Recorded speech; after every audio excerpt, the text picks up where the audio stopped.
Welcome, friend, to this peaceful hour where we gently peel back the layers of time. Tonight, our story takes place in a world far removed from ours, but still tenderly human. Whether you're drifting off or just looking to slow the pace of your evening, I'm grateful you're here. I'd love to hear where you're listening from, what city or country, and what time it is as you press play. It always amazes me how history can bring strangers together. If this kind of calm historical storytelling brings you peace, consider subscribing. We have many more stories to lull us into the quiet night. Now, we all complain about modern dating, right? Apps that don't work, ghosting, awkward small talk over overpriced coffee. But imagine if your biggest dating worry wasn't whether someone would text you back, but whether they'd survive the winter. Imagine if meeting the parents meant literally asking permission from a feudal lord who owned your potential partner like property. Or if your idea of romance involved checking each other for open sores and hoping neither of you had been accused of witchcraft recently. The truth is, medieval dating was so brutal that it makes today's worst Tinder horror stories look like fairy tales. We're talking about an era where love was a luxury most couldn't afford, where marriages were business transactions, and where the average person had about as much say in their romantic life as livestock being traded at market. Over the next few parts, we're going to uncover exactly why finding love in medieval times was an absolute nightmare. We'll explore how the rigid class system turned romance into a political chess game, how the Catholic Church controlled every aspect of intimate relationships, and how basic hygiene issues made physical attraction, well, challenging to say the least.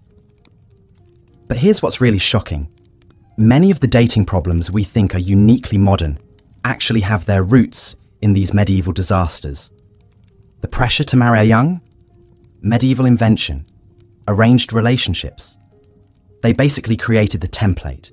Even the idea that romance should be this dramatic, tortured experience comes straight from medieval courtly love traditions that were designed to be impossible to fulfill. First, let's talk about something that would make modern dating apps seem like paradise.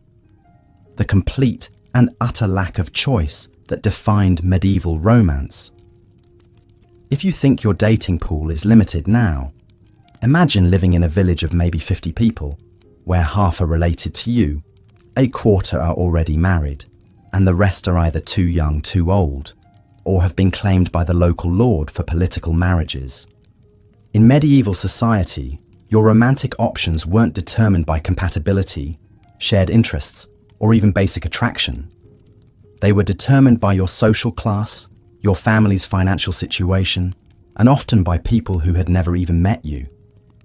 The idea of dating around, getting to know different people, or heaven forbid, marrying for love, that was not just rare. It was considered dangerous and potentially heretical.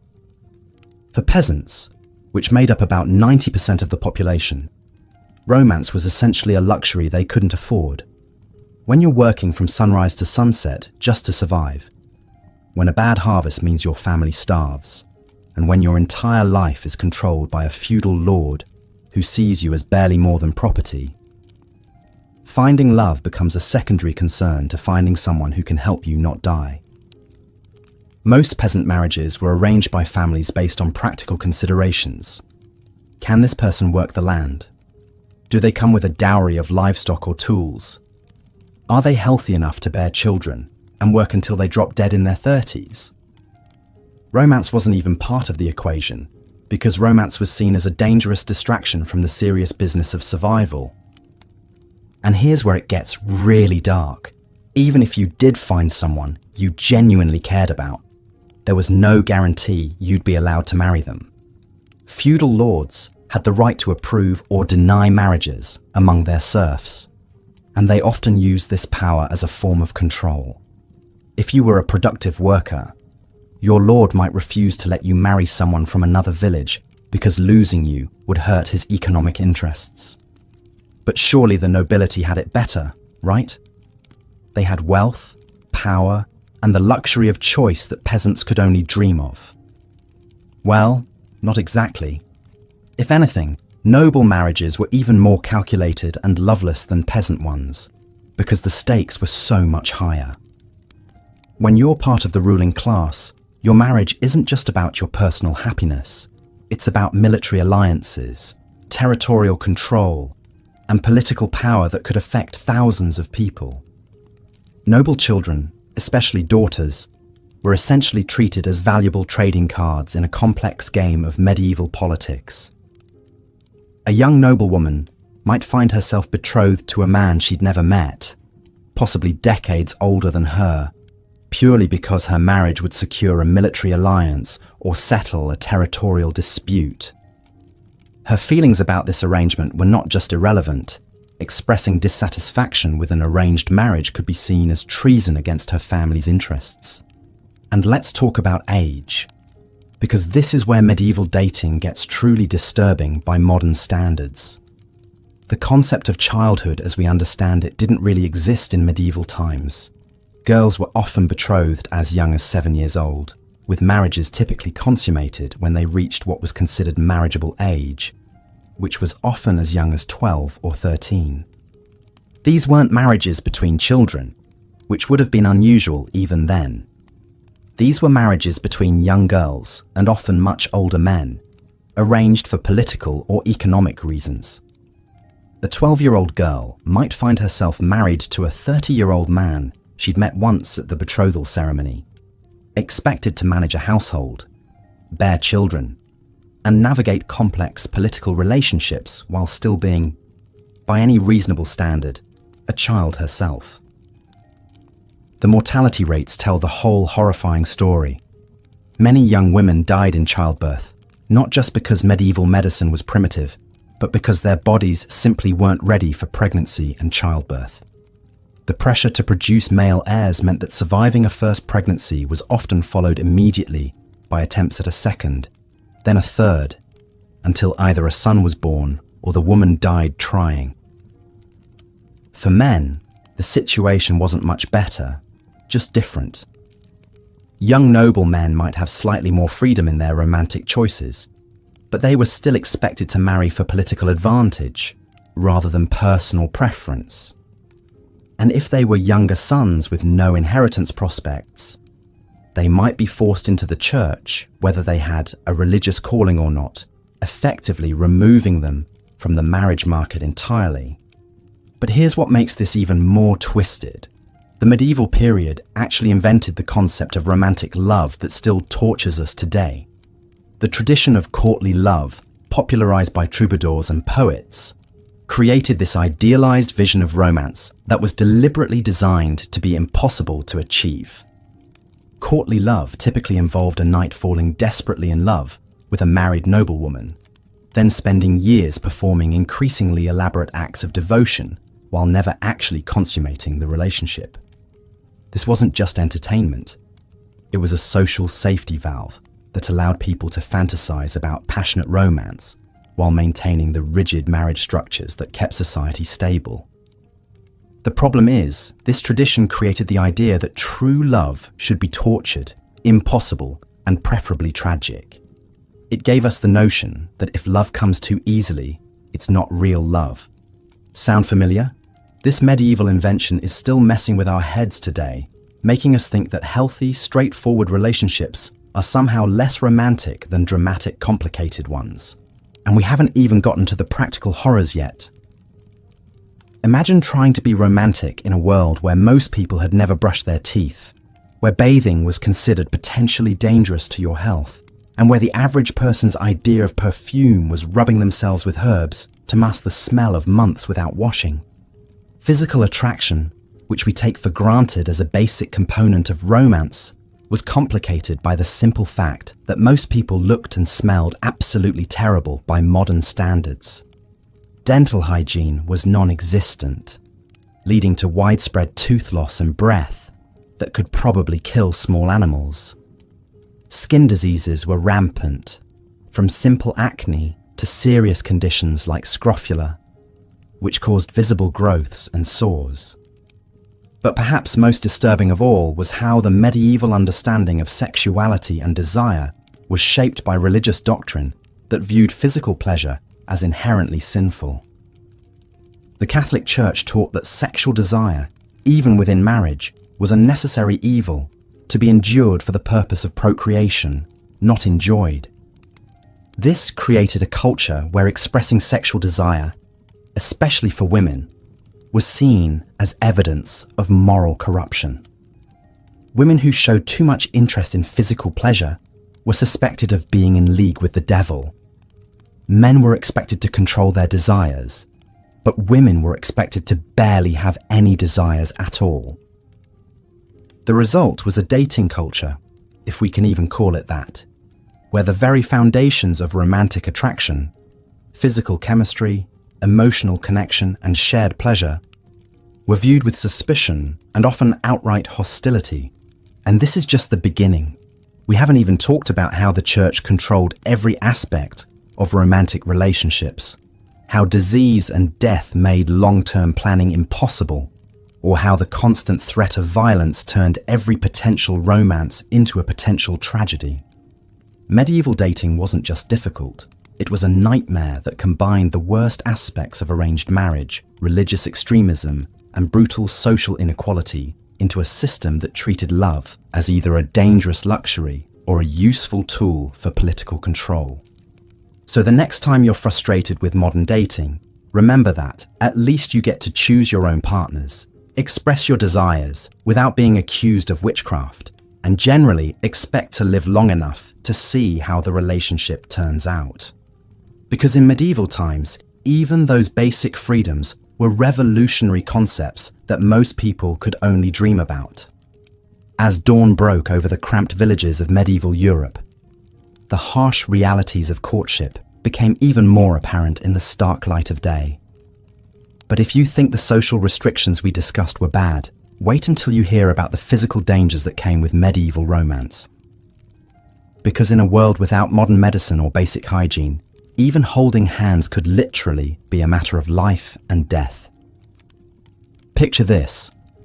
You're a young peasant woman, maybe 15 years old, and you've somehow managed to catch the eye of a local farmer's son. Your families have agreed to let you walk together after church on Sundays, always under the watchful gaze of your mother or aunt, of course. But as you stroll through the village, you're not just navigating the rocky path between the thatched cottages. You're walking through a minefield of disease, filth, and physical dangers that would make modern dating apps seem like a luxury spa experience. The streets beneath your feet aren't paved with cobblestones or even packed dirt. They're flowing rivers of human and animal waste, rotting food scraps, and God knows what else. The smell alone would knock a modern person unconscious. Pigs roam freely, rooting through garbage and relieving themselves wherever they please. Chickens scatter underfoot, leaving their own contributions to the aromatic symphony. And in the summer heat, the stench becomes so overwhelming that people regularly faint just from walking outside. But the smell is the least of your worries. Every step you take is potentially exposing you to deadly diseases that we've completely forgotten about today. Cholera lurks in the contaminated water wells. Dysentery spreads through the poorly prepared food. And typhoid fever can strike anyone, anywhere, at any time. The Black Death might have been the most famous killer of the medieval period, but it was just one player in a whole orchestra of diseases that could end your romantic dreams permanently. Now imagine trying to have an intimate conversation with your potential suitor while navigating this biological wasteland. You can't exactly lean in close for a romantic whisper when the person next to you might be carrying any number of infectious diseases, and forget about that cute habit of sharing food or drinks. In medieval times, sharing a cup of ale with your beloved wasn't romantic, it was Russian roulette. The lack of basic dental hygiene meant that getting close enough for a kiss was an assault on all your senses. Without toothbrushes, toothpaste, or any understanding of oral hygiene, most people's breath was absolutely revolting. Teeth rotted out of people's heads by their 20s. Gums bled constantly, and the smell of decay was so common that it was just accepted as a normal part of human interaction. But let's say you're brave enough to overlook the apocalyptic state of medieval hygiene. Let's say you found someone whose company you genuinely enjoy, despite the fact that they smell like a combination of barnyard animals and rotting vegetables. You still have to contend with the physical dangers that lurked around every corner. Medieval towns and villages were not built with safety in mind. Buildings collapsed regularly because construction standards were basically non-existent. Fire was a constant threat because everything was made of wood and thatch, and people cooked over open flames inside their homes. A romantic evening by the firelight could quickly turn into a desperate fight for survival if a spark caught the wrong piece of straw. And then there were the human dangers. Medieval society was incredibly violent, and that violence wasn't restricted to battlefields or tavern brawls. Domestic violence was not only common, it was legally protected. A husband could beat his wife with virtually no consequences, as long as he didn't kill her outright. Women had no legal recourse, no shelters to flee to, and no economic independence that would allow them to escape abusive relationships. Even if your romantic interests seemed kind and gentle during your carefully supervised courtship, there was no way to know what kind of person they would become once you were legally bound to them. Marriage was a permanent contract with no escape clause, and many women discovered too late that their husbands were violent, cruel, or simply indifferent to their well-being. The physical act of intimacy itself was fraught with dangers that we can barely comprehend today. Without any understanding of sexual health or reproduction, without contraception or proper medical care, every romantic encounter was potentially life-threatening. Sexually transmitted diseases ran rampant through medieval populations, causing everything from painful sores to madness to death. For women, pregnancy was essentially a death sentence waiting to happen. Maternal mortality rates were staggering.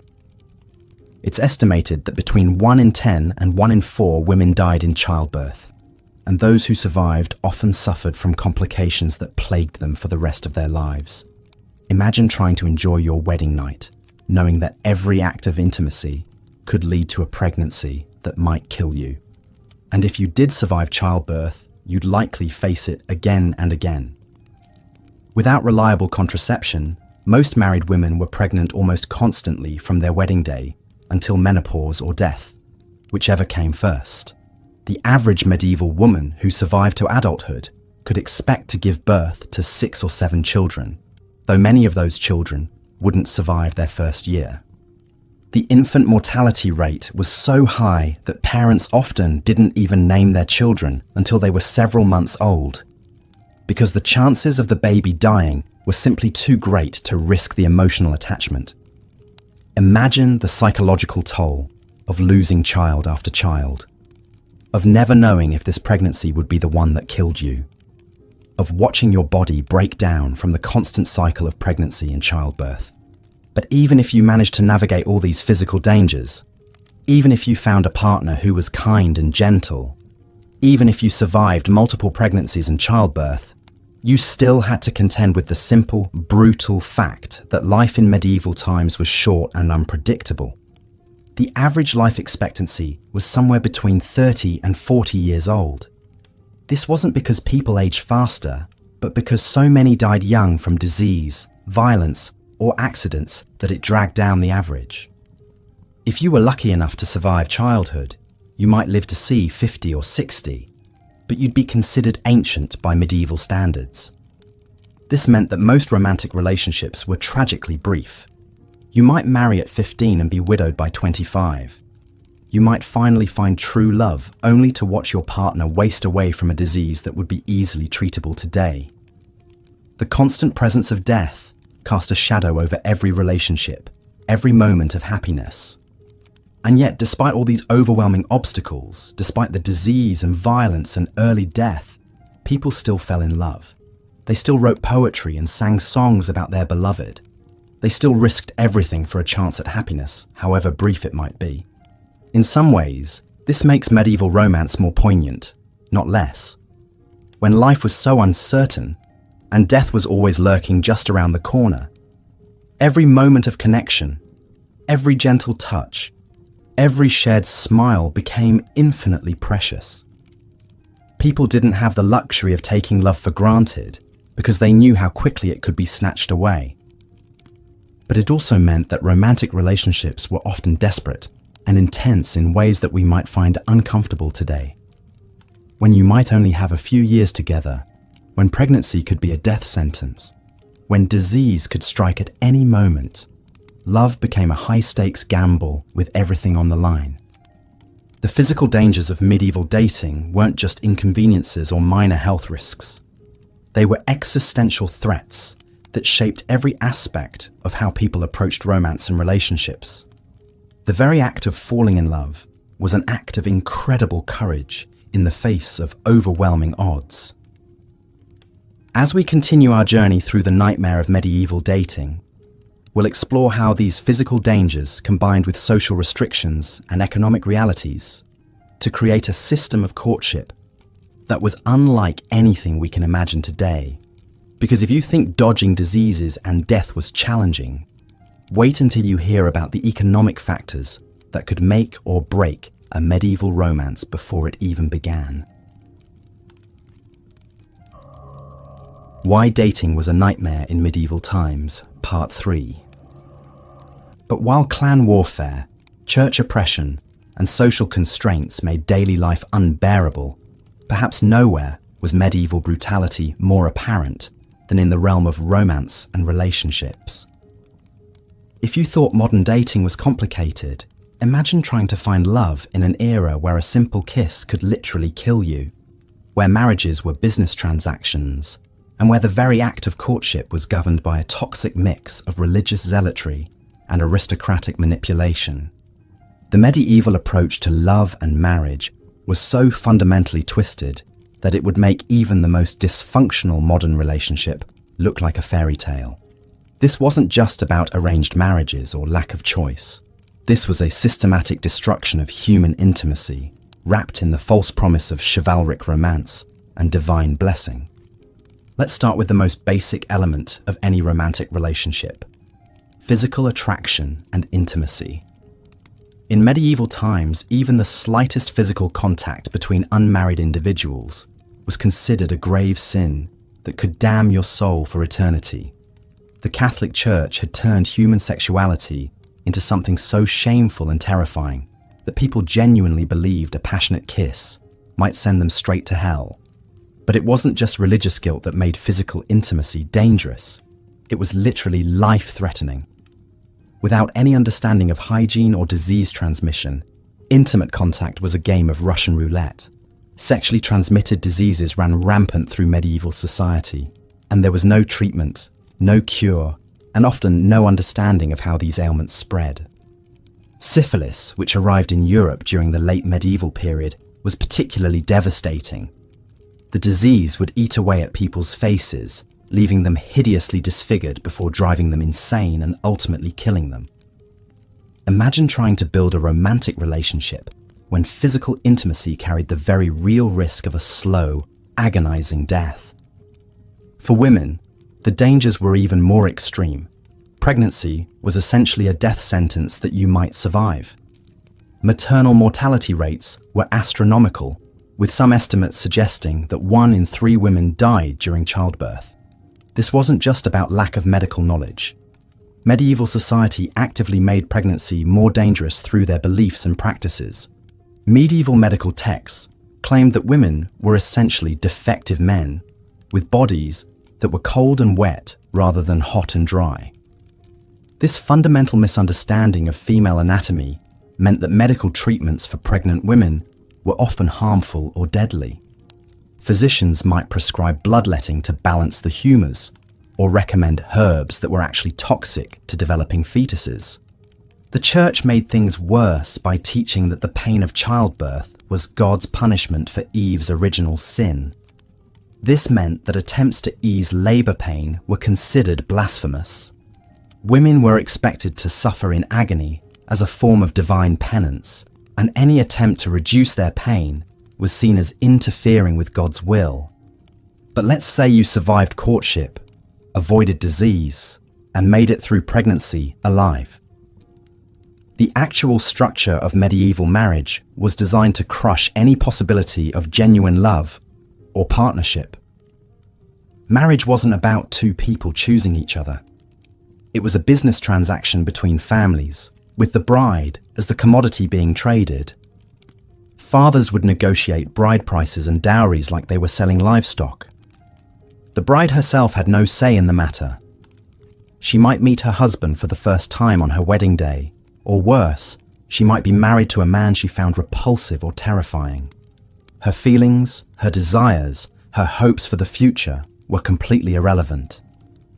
The age at which these marriage negotiations began was particularly horrifying.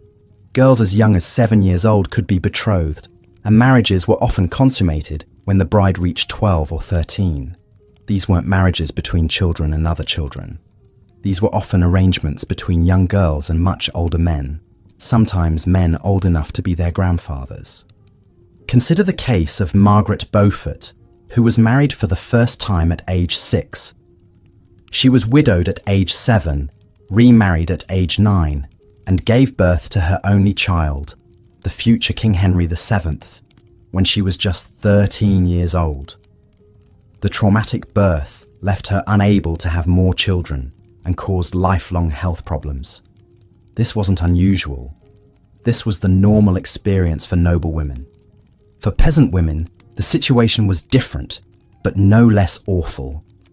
While they might have slightly more say in their marriages, their options were still severely limited by economic necessity and social pressure. A peasant woman who remained unmarried was essentially condemned to a life of poverty and vulnerability. She had no legal rights, no means of supporting herself, and no protection from violence or exploitation. The economic realities of medieval life meant that marriages were primarily about survival rather than love. Families needed to pool resources to have any hope of making it through famines, diseases, and the constant threat of violence. Romance was a luxury that most people simply couldn't afford. Even among the nobility, where there was theoretically more freedom and resources, the political implications of marriage made genuine love nearly impossible. Noble marriages were diplomatic alliances designed to secure territory, forge military partnerships, or end conflicts between warring families. The personal happiness of the bride and groom was irrelevant compared to these larger political considerations. This led to the bizarre medieval concept of courtly love, which was essentially a systematic romanticization of adultery. Since marriages were political arrangements rather than love matches, the only way to experience passionate romance was through affairs. Courtly love literature celebrated these extramarital relationships, creating an entire culture that worshipped forbidden love while simultaneously condemning it. The stories of courtly love were filled with impossible, tragic romances. Knights would pledge their eternal devotion to married ladies, pine away for love they could never have, and perform great deeds in honor of women they could never touch. These weren't stories about healthy relationships. These were fantasies about the very impossibility of love in medieval society. Take the story of Lancelot and Guinevere, which became one of the most famous examples of courtly love. Lancelot, the greatest knight of the Round Table, falls desperately in love with Queen Guinevere, who is married to his lord and friend, King Arthur. Their love is presented as noble and pure, precisely because it can never be consummated without destroying everything they both hold dear. The story ends in tragedy, with their forbidden love ultimately leading to the downfall of Camelot itself. These stories weren't just entertainment. They were a reflection of the fundamental impossibility of combining love and marriage in medieval society. The very concept of romantic love was associated with tragedy, impossibility, and destruction. Love was something that happened outside of marriage, and marriage was something that happened without love. The Church's teachings about sexuality made this situation even worse. Medieval Christianity had a deeply conflicted relationship with human sexuality. On one hand, marriage was considered a sacrament blessed by God. On the other hand, Sexual desire was seen as inherently sinful, even within marriage. Church doctrine taught that the only acceptable reason for marital sex was procreation. Any sexual activity that was done for pleasure, even between married couples, was considered sinful. This meant that even the most legitimate, church-sanctioned relationships were poisoned by guilt and shame around physical intimacy. Medieval penitential manuals, which provided guidelines for confessors, contained incredibly detailed lists of sexual sins and their appropriate punishments. These texts reveal an obsession with controlling and regulating every aspect of human sexuality. Married couples were told exactly which sexual positions were acceptable, which days of the week they could have sex, and how they should feel about it. The church taught that women who enjoyed sex were particularly sinful, as this suggested they were controlled by their base animal nature rather than their spiritual nature. This created an impossible situation for women, who were expected to participate in sexual activity for reproduction, but were condemned if they found any pleasure in it. Men weren't exempt from this sexual shame either. Medieval Christianity promoted the idea that truly holy men should be celibate, like priests and monks. This meant that even married men were seen as spiritually inferior to those who had renounced sexual activity entirely. Marriage was presented as a kind of spiritual compromise for those who were too weak to achieve true holiness. This toxic approach to sexuality had devastating effects on medieval relationships. Couples were taught to approach physical intimacy with shame and guilt rather than joy and connection. The church's obsession with sexual purity created a culture where natural human desires were seen as evidence of moral failure. The legal status of women in medieval society made genuine partnership between spouses virtually impossible. Under medieval law, women were essentially property. First, they belonged to their fathers, then to their husbands. They couldn't own property, make contracts, or even appear in court without male representation. This legal framework meant that marriage wasn't a partnership between equals. It was a transfer of ownership. A woman's role was to be obedient to her husband, produce heirs, and manage the household. Her own thoughts, feelings, and desires were legally irrelevant. Medieval marriage ceremonies reflected this property-based understanding of the relationship. The bride's father would literally hand her over to the groom, symbolically transferring ownership. The bride herself often had no speaking role in the ceremony. She was present as the object being transferred, not as an active participant in creating a new relationship.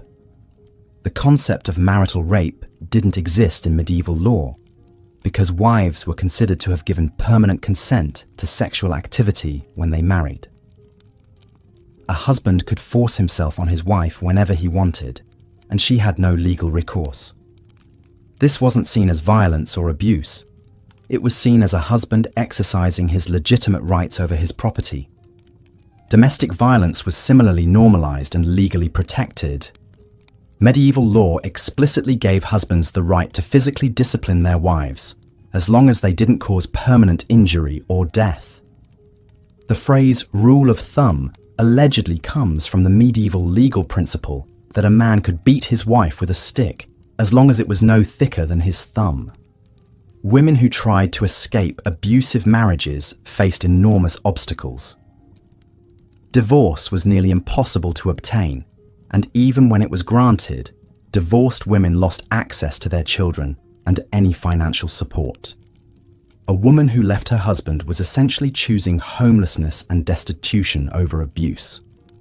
The few options available to women who wanted to escape marriage were themselves problematic. Becoming a nun was one alternative, but this required a substantial dowry and meant giving up any possibility of romantic love or motherhood. Some women chose to become anchoresses, walling themselves up in tiny cells attached to churches and spending the rest of their lives in prayer and isolation. For peasant women, even these limited options weren't available. They couldn't afford the dowries required to enter convents, and they couldn't survive without the economic protection that marriage provided. They were trapped in a system that offered them no real choices and no escape from relationships that might be violent, loveless, or both. The medical understanding of love and attraction in medieval times was equally horrifying. Medieval physicians believed that love was essentially a form of mental illness. They called it lovesickness or heroic love, and they treated it as a dangerous medical condition that needed to be cured. According to medieval medical theory, falling in love caused an imbalance in the body's humors, leading to symptoms like loss of appetite, sleeplessness, and obsessive thoughts about the beloved. Physicians prescribed treatments that included bloodletting, purging, and even surgery to cure patients of their romantic feelings. Some medical texts suggested that lovesickness was caused by looking too intensely at an attractive person, allowing their image to become lodged in the lover's brain like a physical object. The recommended treatment was to avoid the beloved entirely and focus the mind on other things, essentially treating love like an addiction that needed to be overcome. This medicalization of romantic feelings meant that even the experience of falling in love was pathologized and treated as a problem to be solved rather than an emotion to be celebrated.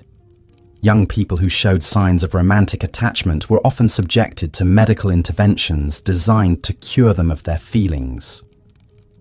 The economic realities of medieval life created additional obstacles to romantic relationships. For most people, simply surviving was a full-time occupation that left little time or energy for courtship. Peasants worked from dawn to dusk just to produce enough food to stay alive. They couldn't afford the luxury of extended courtship rituals or romantic gestures. Even when peasants did marry for love, their relationships were constantly strained by the brutal realities of medieval life. Chronic hunger, disease, and the threat of violence created enormous stress on marriages. Couples might go months without adequate food, watching their children waste away from malnutrition while being powerless to help them. The high infant mortality rate meant that most couples would experience the death of multiple children. Some estimates suggest that up to half of all children died before reaching adulthood. This constant grief and loss created enormous emotional strain on marriages, as couples struggled to cope with repeated trauma while still trying to maintain their relationship. The seasonal nature of medieval agricultural life created additional stress on relationships. During harvest time, couples might work 18 hours a day for weeks on end, with no time for intimacy or connection. During winter, they might be trapped together in tiny, cold hovels with nothing to do but wait for spring, creating tension and conflict from forced proximity. For the nobility, the pressures were different, but equally destructive to romantic relationships. Noble marriages were constantly scrutinized for their political implications. Couples couldn't express affection publicly without it being interpreted as a political statement. A noble wife who appeared too happy with her husband might be seen as supporting his political faction, potentially making her a target for his enemies. The elaborate rituals of courtly life also created barriers to genuine intimacy. Noble couples were rarely alone together, surrounded constantly by servants, courtiers, and political advisors. Even their most private moments were subject to political interpretation and social scrutiny. The concept of romantic love, as we understand it today, simply didn't exist in medieval society. The idea that marriage should be based on mutual affection, shared interests, and emotional compatibility was completely foreign. Marriage was about duty, survival, and political alliance. Love, if it existed at all, was something that might develop after marriage, not something that should precede it. This doesn't mean that medieval people didn't experience deep emotions or form strong attachments. But these feelings were not considered a valid basis for major life decisions like marriage. Personal happiness was seen as less important than family honor, social stability, and religious duty. The literature of the period reflects this understanding of love as something dangerous and disruptive. In medieval stories, love typically leads to tragedy, madness, or death. Characters who follow their hearts rather than their duties are usually punished for their choices. The message was clear. Romantic love was a destructive force that should be suppressed in favor of more practical considerations. Even the rare examples of apparently happy medieval marriages were often built on foundations that would be considered problematic today. The famous love letters between Abelard and Eloise, for example, began when Abelard was Heloise's teacher and she was his teenage student. Their relationship involved significant power imbalances and age differences that would be considered inappropriate by modern standards. The medieval understanding of consent was also fundamentally different from modern concepts. The idea that both parties needed to freely and enthusiastically agree to sexual activity was not recognized. Women were expected to submit to their husbands' desires regardless of their own feelings. Men were taught that women's protests were often insincere and that persistence was a virtue. This created a culture where sexual coercion was normalized and even romanticized. Medieval literature is filled with stories of men who win women through persistence, trickery, or force. These stories were presented as romantic rather than disturbing, reflecting a society that didn't recognize women's right to sexual autonomy. The religious framework surrounding marriage also created impossible expectations for medieval couples. Marriage was supposed to be a sacred bond that reflected the relationship between Christ and the Church. This put enormous pressure on couples to maintain an appearance of perfect harmony, even when their relationships were troubled. At the same time, the Church taught that earthly relationships were inherently inferior to spiritual ones. Married couples were told that their love for each other should always be secondary to their love for God. This created a built-in hierarchy that undermined the foundation of their relationships. The Church's emphasis on the afterlife also affected how people approached their marriages. Since earthly life was seen as temporary and relatively unimportant compared to eternal salvation, there was less incentive to work on improving relationships or resolving conflicts. Suffering in marriage was often seen as spiritually beneficial, a form of penance that would be rewarded in heaven. Medieval society's obsession with social hierarchy created additional barriers to romantic relationships. People were expected to marry within their social class, and relationships that crossed class boundaries were heavily discouraged or forbidden. This severely limited the pool of potential partners and often forced people into incompatible matches. Even within the same social class, families were concerned with maintaining or improving their status through marriage. This meant that personal compatibility was less important than factors like wealth, land ownership, and family connections. A couple might be perfectly suited to each other emotionally but forbidden to marry because their union wouldn't advance their family's interests. The elaborate rules governing courtship and marriage also made it difficult for people to get to know each other before committing to a lifetime together. Unmarried men and women were rarely allowed to spend time alone together, and their interactions were heavily supervised and regulated. This meant that couples often entered marriage as virtual strangers.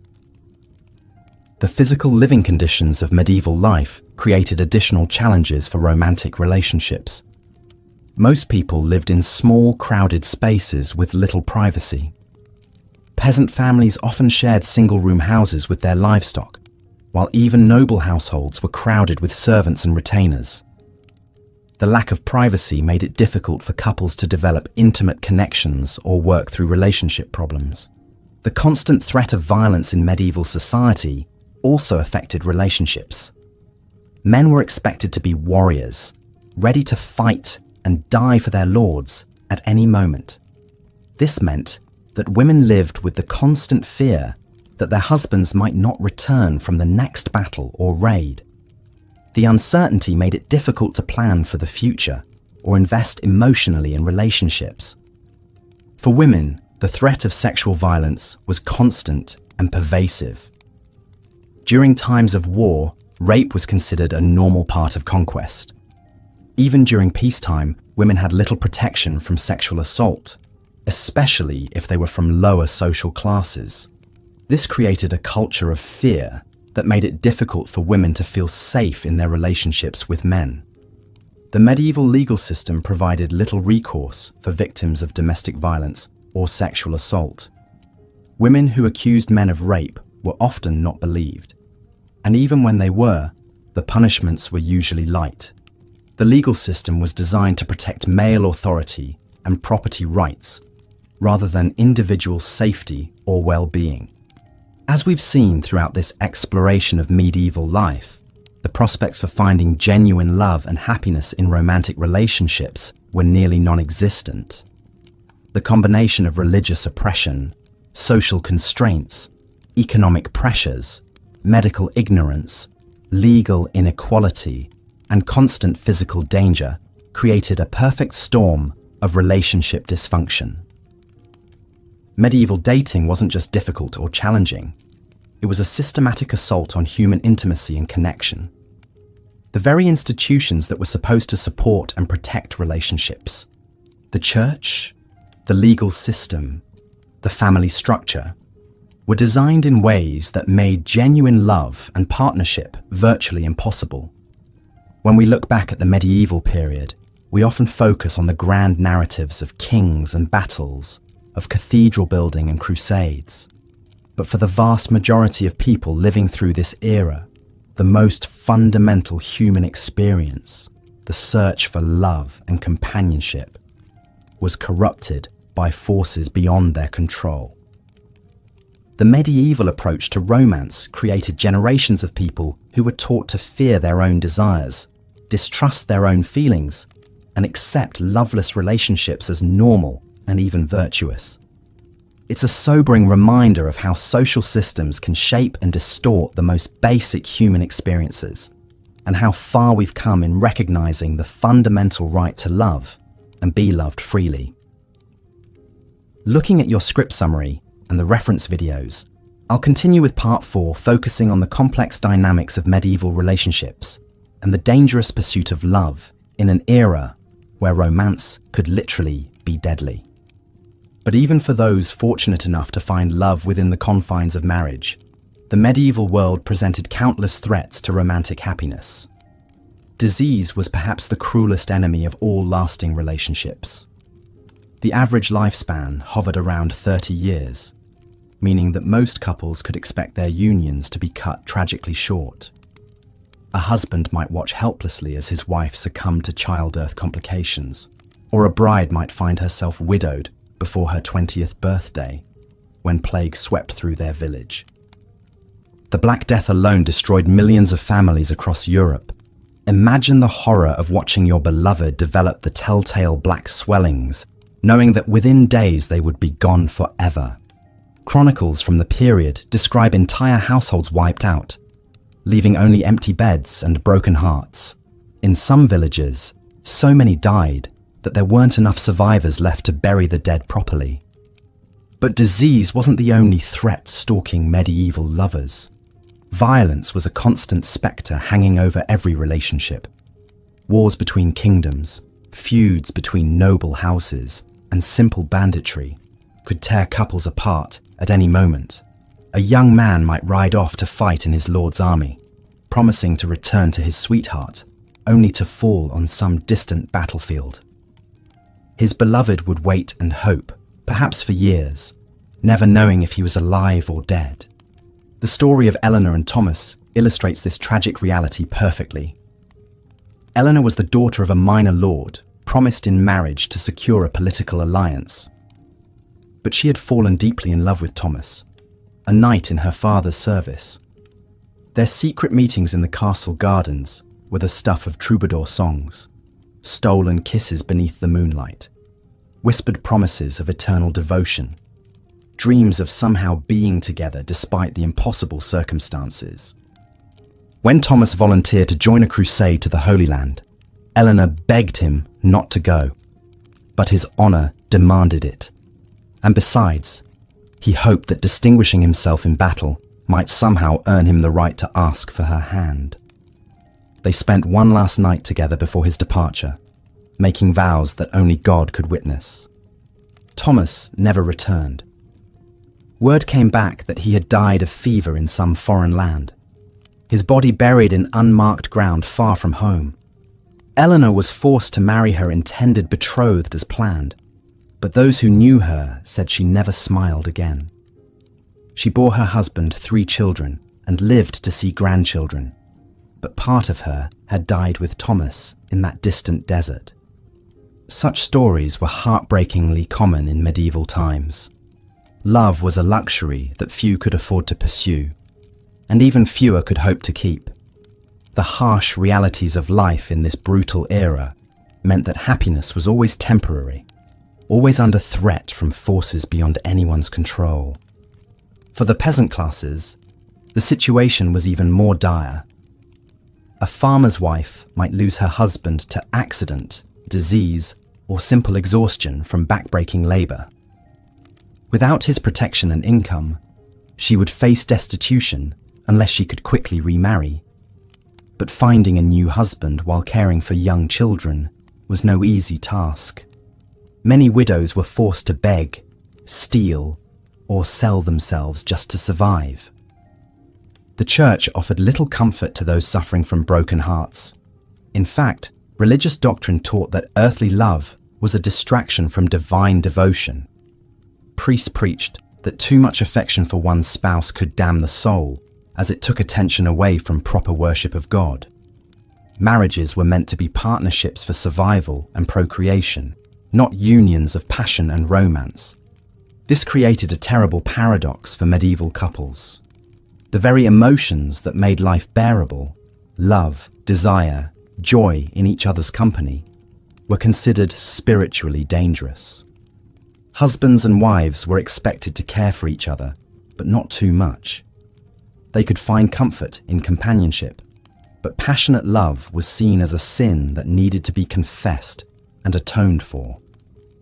The troubadour tradition of courtly love only made things worse for actual married couples.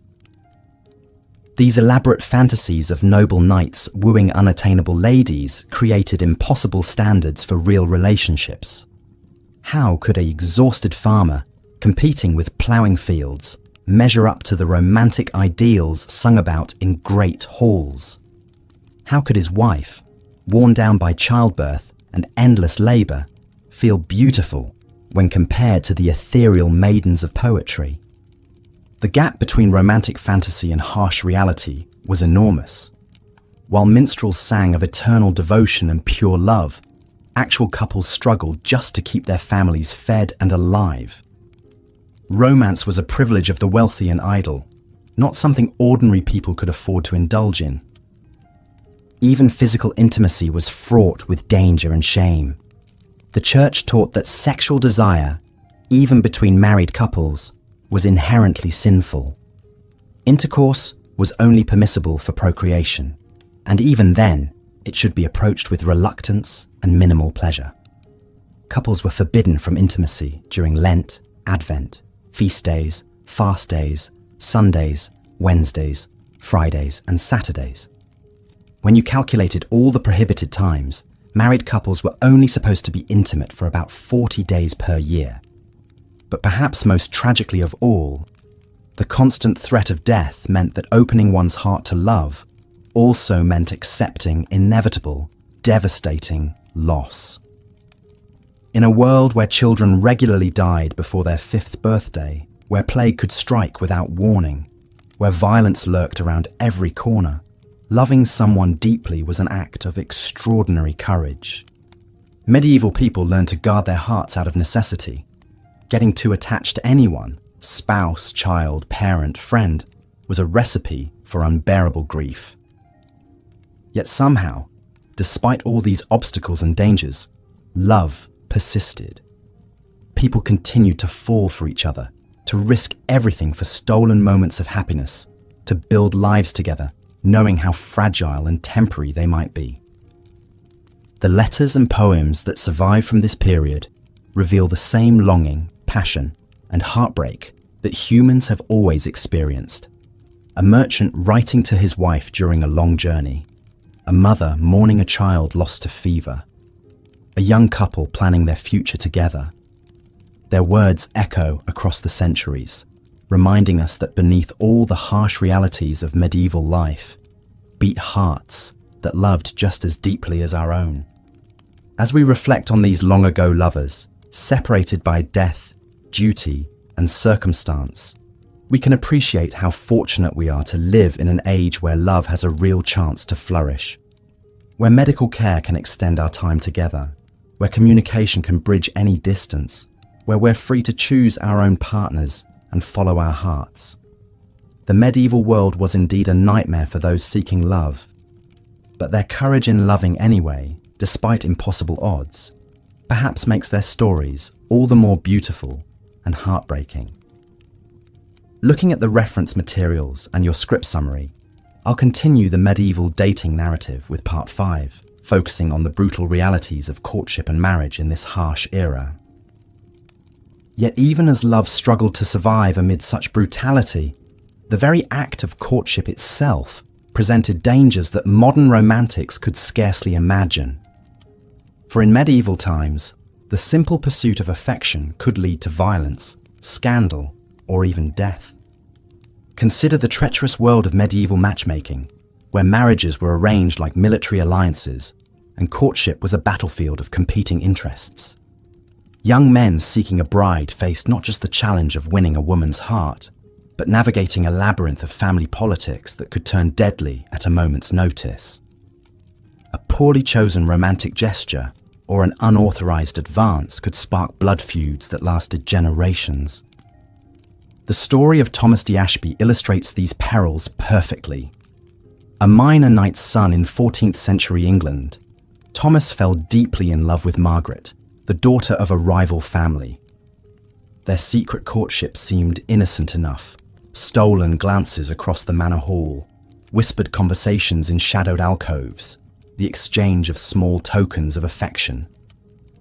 But when Margaret's father discovered their romance, he flew into a murderous rage. To him, his daughter's heart was not her own to give, but a valuable commodity to be traded for political advantage. Thomas had committed an unforgivable sin, attempting to steal what rightfully belonged to another man's negotiations. The enraged father challenged Thomas to single combat, and in the brutal melee that followed, both men lay dying in the mud, their blood mingling with the autumn rain. Margaret, the object of their affection, was married off within the month to a man 3 times her age, her own desires as irrelevant as morning mist.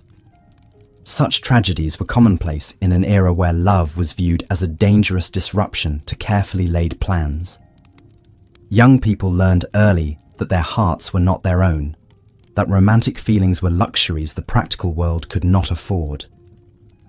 The very language of medieval courtship reflected this harsh reality.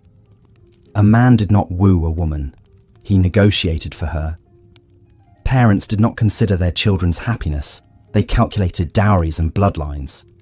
Even when families approved of a match, the actual process of medieval courtship was fraught with peculiar dangers and bizarre customs that seem almost comical today, yet were deadly serious then. Take the practice of bundling, common in colder regions, where courting couples were encouraged to share a bed while fully clothed, sometimes with a wooden board placed between them. The theory was that this allowed intimate conversation while preserving virtue, but in practice, it led to countless scandals, unwanted pregnancies, and shotgun weddings that began in resentment rather than love. The medieval obsession with virginity created its own nightmarish complications for young lovers. Women lived under constant surveillance, their every move scrutinized for signs of impropriety. A simple conversation with a man could ruin a woman's reputation forever, while actual physical intimacy before marriage could result in public shaming, exile, or worse. The pressure was so intense that some women resorted to dangerous herbal concoctions or primitive surgical procedures to fake their virginity on their wedding night, risking death from infection or poisoning. Men faced their own brutal expectations. They were required to prove their worthiness through displays of martial prowess that often ended in crippling injury or death. Tournaments, supposedly chivalrous affairs were in reality blood-soaked spectacles where young knights died trying to impress their beloveds. The romantic ideal of the knight-errant, wandering the land in search of adventure to prove his love, was built on a foundation of very real corpses. The economic realities of medieval marriage added another layer of cruelty to romantic pursuits. Love matches were seen as selfish indulgences that weakened family fortunes and destabilized social order. A peasant who married for love might find himself cast out by his lord, left to starve with his beloved. A noble who defied his family's wishes could be disinherited, stripped of lands and title, reduced to beggary overnight. The church, supposedly the guardian of marriage as a sacred institution, often made courtship even more treacherous with its labyrinthine rules about who could marry whom. Complex laws governing blood relations meant that couples might discover, sometimes years into their relationship, that they were too closely related to wed. The dispensations required to overcome such obstacles were expensive and time-consuming, available only to the wealthy and well-connected. Religious festivals, ostensibly times of joy and celebration, became hunting grounds for predatory men seeking to exploit the temporary relaxation of social boundaries. Young women attending church gatherings or village fairs faced constant threats of assault or abduction. Many families kept their daughters virtually imprisoned during such events, viewing the risk of social interaction as simply too great. Even successful courtships that led to approved marriages were shadowed by the grim statistics of medieval life. The bride and groom exchanging vows could reasonably expect that one of them would be dead within a decade, victim of disease, childbirth complications, or violence. Wedding celebrations had an undertone of desperate urgency, as if the participants knew they were racing against time itself. The wedding night, supposedly the culmination of courtship, was often a traumatic ordeal, especially for young brides who might be completely ignorant of what awaited them. In an age without effective contraception, pregnancy was almost inevitable, and with it came a terrifying mortality rate. For many women, marriage was quite literally a death sentence, delivered with flowers and music. Those who survived the early years of marriage found that medieval domestic life offered little respite from danger. Domestic violence was not just tolerated, but legally sanctioned. Husbands had the right to chastise their wives with physical force, and the line between discipline and abuse was drawn by the husband alone. Women who complained too loudly about their treatment might find themselves accused of witchcraft or adultery, charges that could result in execution. The isolation of medieval households meant that abused spouses had little recourse and nowhere to flee. Extended family members were often more concerned with maintaining family honor than protecting vulnerable relatives. The church preached submission and endurance, offering the cold comfort that suffering in this life would be rewarded in the next. Children born of these troubled unions faced their own romantic doom. Raised in households where love was rare and violence common, they learned early that relationships were about power and survival rather than affection and companionship. The cycle of loveless, brutal marriages perpetuated itself generation after generation, creating a society where genuine intimacy was almost impossible to achieve.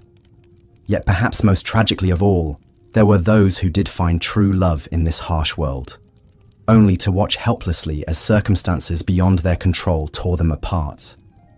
Star-crossed lovers separated by war, plague, or family feuds became the stuff of legend, precisely because their stories resonated with so many who had experienced similar heartbreak.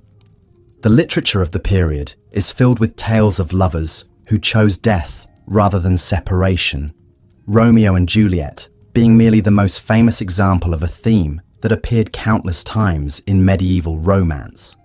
These stories spoke to a deep human longing for connection that even the brutal realities of medieval life could not entirely extinguish.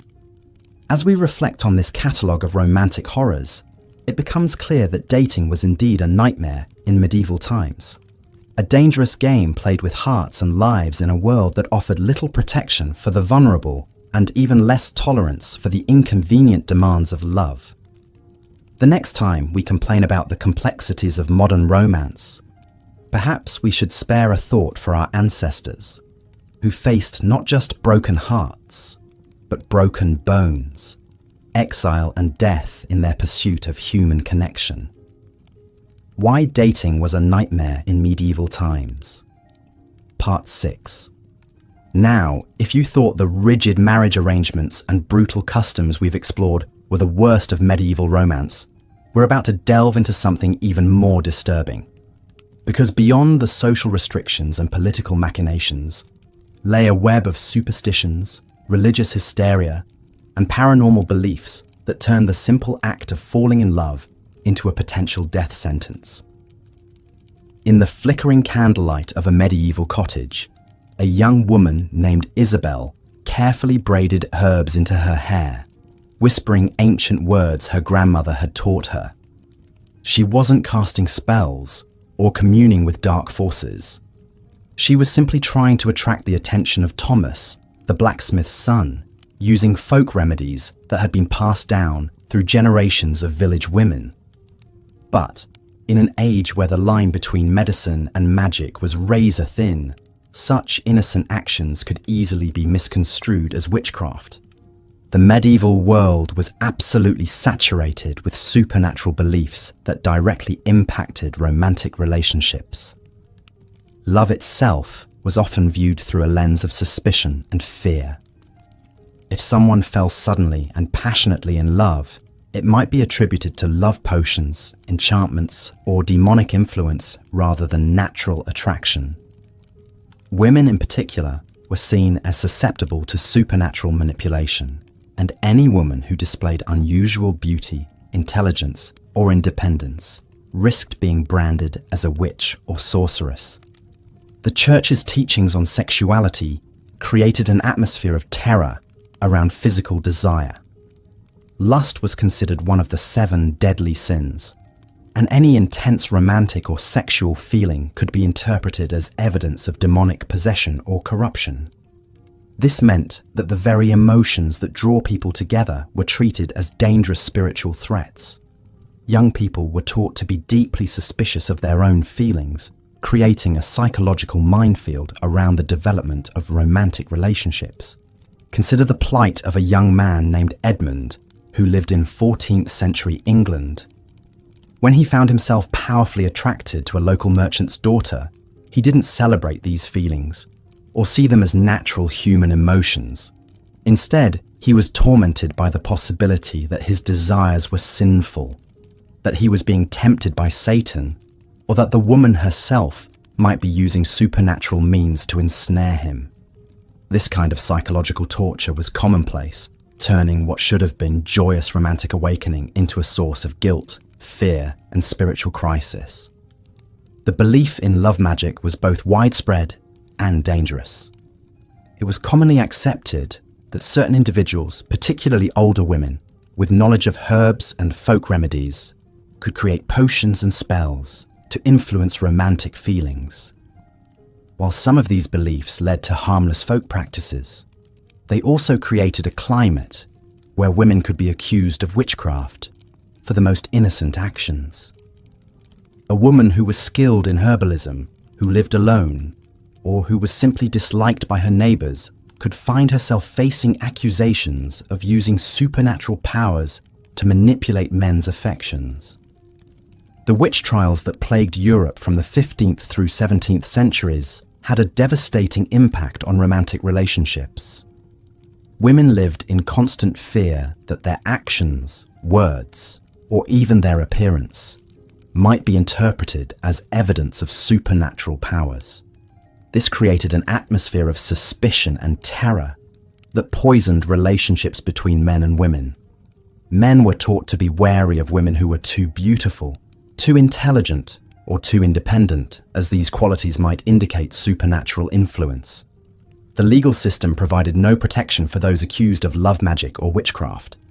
The burden of proof was often reversed, requiring the accused to prove their innocence rather than requiring accusers to prove guilt.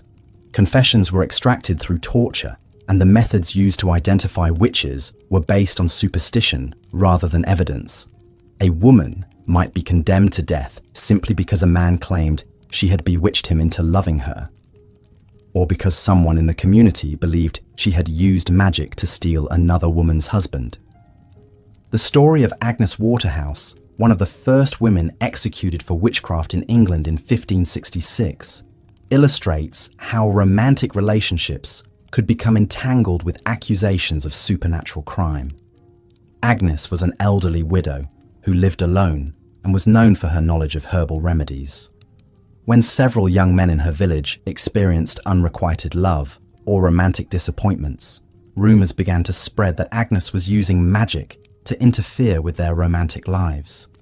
The accusations escalated until she was arrested, tried, and executed for witchcraft, despite the complete lack of credible evidence against her. The fear of supernatural influence extended to every aspect of courtship and marriage. Wedding ceremonies included numerous rituals and protections designed to ward off evil spirits and malicious magic. Brides wore specific colors, carried particular herbs, or performed certain actions to protect themselves from supernatural interference. The wedding night itself was surrounded by superstitions and protective rituals, as it was believed to be a particularly vulnerable time when evil forces might try to curse the union or prevent consummation. Even the simple act of gift-giving between lovers was fraught with supernatural implications. A ring, a lock of hair, or a pressed flower could be interpreted as a magical charm or a component in a love spell. Young people had to be extremely careful about what they gave to or received from romantic interests, as innocent tokens of affection could later be used as evidence of witchcraft if the relationship went sour or if someone wanted to make accusations. The belief in the evil eye added another layer of danger to romantic relationships. It was widely believed that certain individuals could curse others simply by looking at them with malicious intent. This meant that jealous rivals, disappointed suitors, or disapproving family members could be blamed for romantic misfortunes through supernatural means. If a couple experienced problems in their relationship, if a pregnancy ended in miscarriage, or if one partner fell ill, it might be attributed to the evil eye rather than natural causes. The concept of demonic possession also impacted romantic relationships in terrifying ways. Young women who displayed unusual behavior, particularly if it involved rejecting arranged marriages or expressing strong romantic preferences, might be accused of being possessed by demons. The treatments for such possession were brutal and often fatal, involving exorcisms, beatings, starvation, and other forms of torture designed to drive out the supposed evil spirits. Religious authorities actively promoted these supernatural fears as a way of controlling romantic and sexual behavior. By teaching people to be suspicious of their own emotions and to fear supernatural influence in their relationships, the church maintained strict control over courtship and marriage practices. Young people were discouraged from following their hearts or making independent romantic choices, as such actions might be evidence of supernatural manipulation. The intersection of medicine and magic created additional dangers for those seeking help with romantic problems. Herbalists, midwives, and folk healers who provided remedies for lovesickness, infertility, or other romantic difficulties were particularly vulnerable to accusations of witchcraft. Even physicians and learned men could find themselves accused of using supernatural means if their treatments were too successful or if they were associated with romantic scandals. The psychological impact of living under such superstitious terror cannot be overstated. Young people grew up believing that their most natural and fundamental emotions were potentially dangerous, that expressions of love might be evidence of supernatural corruption, and that romantic relationships were constantly threatened by invisible malevolent forces. This created a culture of fear and suspicion that made genuine intimacy and trust nearly impossible to achieve.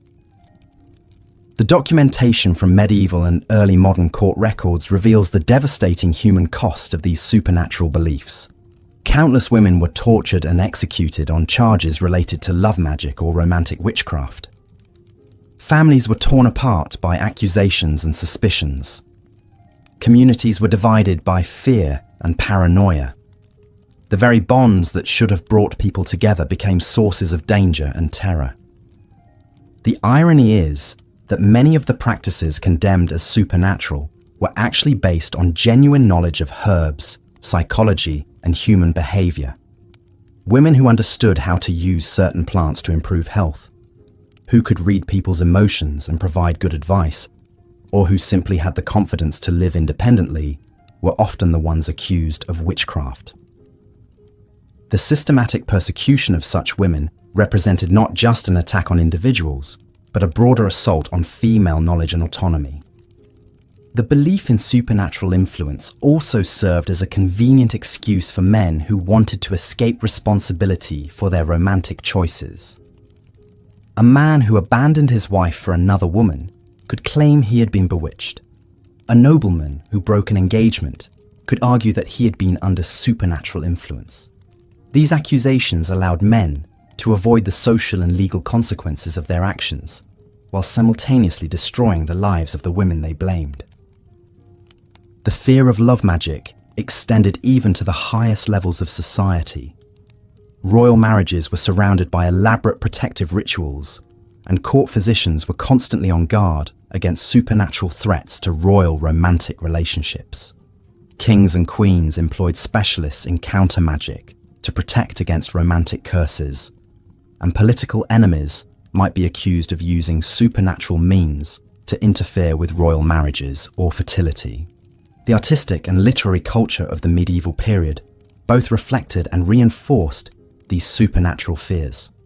Stories of enchantresses, love potions, and magical seduction were extremely popular, but they also served to reinforce the idea that romantic relationships were inherently dangerous and potentially supernatural in nature. Young people absorbed these cultural messages, learning to view their own romantic experiences through a lens of suspicion and fear. The legal codes of medieval Europe reveal how thoroughly supernatural beliefs had penetrated the justice system. Laws against love magic were detailed and severe, with punishments ranging from fines and public humiliation to torture and execution. The fact that such laws existed and were regularly enforced demonstrates how seriously these supernatural threats were taken by medieval authorities. The economic impact of supernatural fears around romance was also significant. Families might spend considerable resources on protective charms, counter spells, and other supernatural defenses for their children's romantic relationships. The fear of magical interference could disrupt trade relationships, political alliances, and social connections, as people became suspicious of anyone who might have supernatural motivations for their romantic advice or interference. The geographic spread of these beliefs was remarkable, extending across all of Europe and beyond. While specific practices and beliefs varied from region to region, the underlying fear of supernatural influence in romantic relationships was virtually universal. This suggests that these beliefs served important social and psychological functions, even as they caused tremendous suffering and injustice. As we reflect on this dark chapter in the history of human relationships, we see how the combination of ignorance, fear, and social control created a perfect storm of terror around the most basic human emotions. The medieval period's supernatural beliefs about love and romance represent perhaps the most extreme example in human history of how society can turn the natural desire for connection and intimacy into a source of mortal danger. The legacy of these beliefs extended far beyond the medieval period, influencing attitudes toward women, sexuality, and romantic relationships for centuries to come.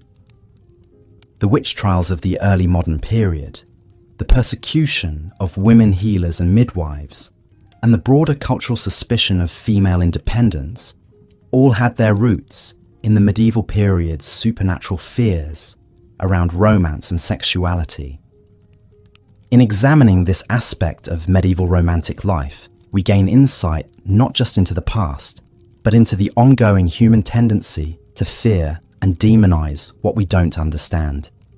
The medieval period's supernatural beliefs about love remind us of how dangerous it can be when ignorance and fear are allowed to override reason and compassion, and how the most beautiful aspects of human experience can be twisted into sources of terror and persecution. The young woman Isabel, with whom we began this exploration, might have lived her entire life in fear that her innocent attempts to attract love would be misinterpreted as witchcraft. In a world where even the most natural human desires were viewed with supernatural suspicion, the simple act of falling in love became not just a personal risk, but a potential death sentence. This represents perhaps the cruelest irony of medieval romantic life, that the very emotions that make us most human were treated as evidence of inhuman corruption. Here's part 7 of the Why Dating Was a Nightmare in Medieval Times script. But perhaps the cruelest twist of fate for medieval lovers was how death itself seemed to lurk around every romantic corner. In an age where life expectancy barely reached 30 for the common folk, finding love was often a race against time itself. Young women who managed to catch the eye of a suitor faced the terrifying prospect of childbirth, which killed more mothers than any battlefield claimed soldiers. The crude understanding of anatomy and complete absence of sterile birthing practices meant that bringing forth the fruit of love often became a death sentence. Consider the tragic tale of Marguerite de Montclair, a noblewoman whose story was recorded in the chronicles of 13th century France. At 17, she was considered ancient by medieval standards for marriage, having somehow avoided the typical arrangement that would have seen her wed at 14. When she finally fell genuinely in love with a young knight named Guillaume, their romance seemed blessed by fortune. They exchanged secret letters written in the flowery language of courtly love, met in hidden alcoves of her father's castle, and dreamed of a life together that transcended the usual political machinations of noble marriage. But their love story, like so many others, was destined for heartbreak. When Marguerite became pregnant with their child, what should have been a moment of joy became a countdown to catastrophe. Medieval childbirth was a barbaric affair conducted by midwives whose knowledge came more from superstition than science. They believed that a difficult labour could be eased by hanging eagle stones around the mother's neck, or that placing a knife under the birthing bed would cut the pain.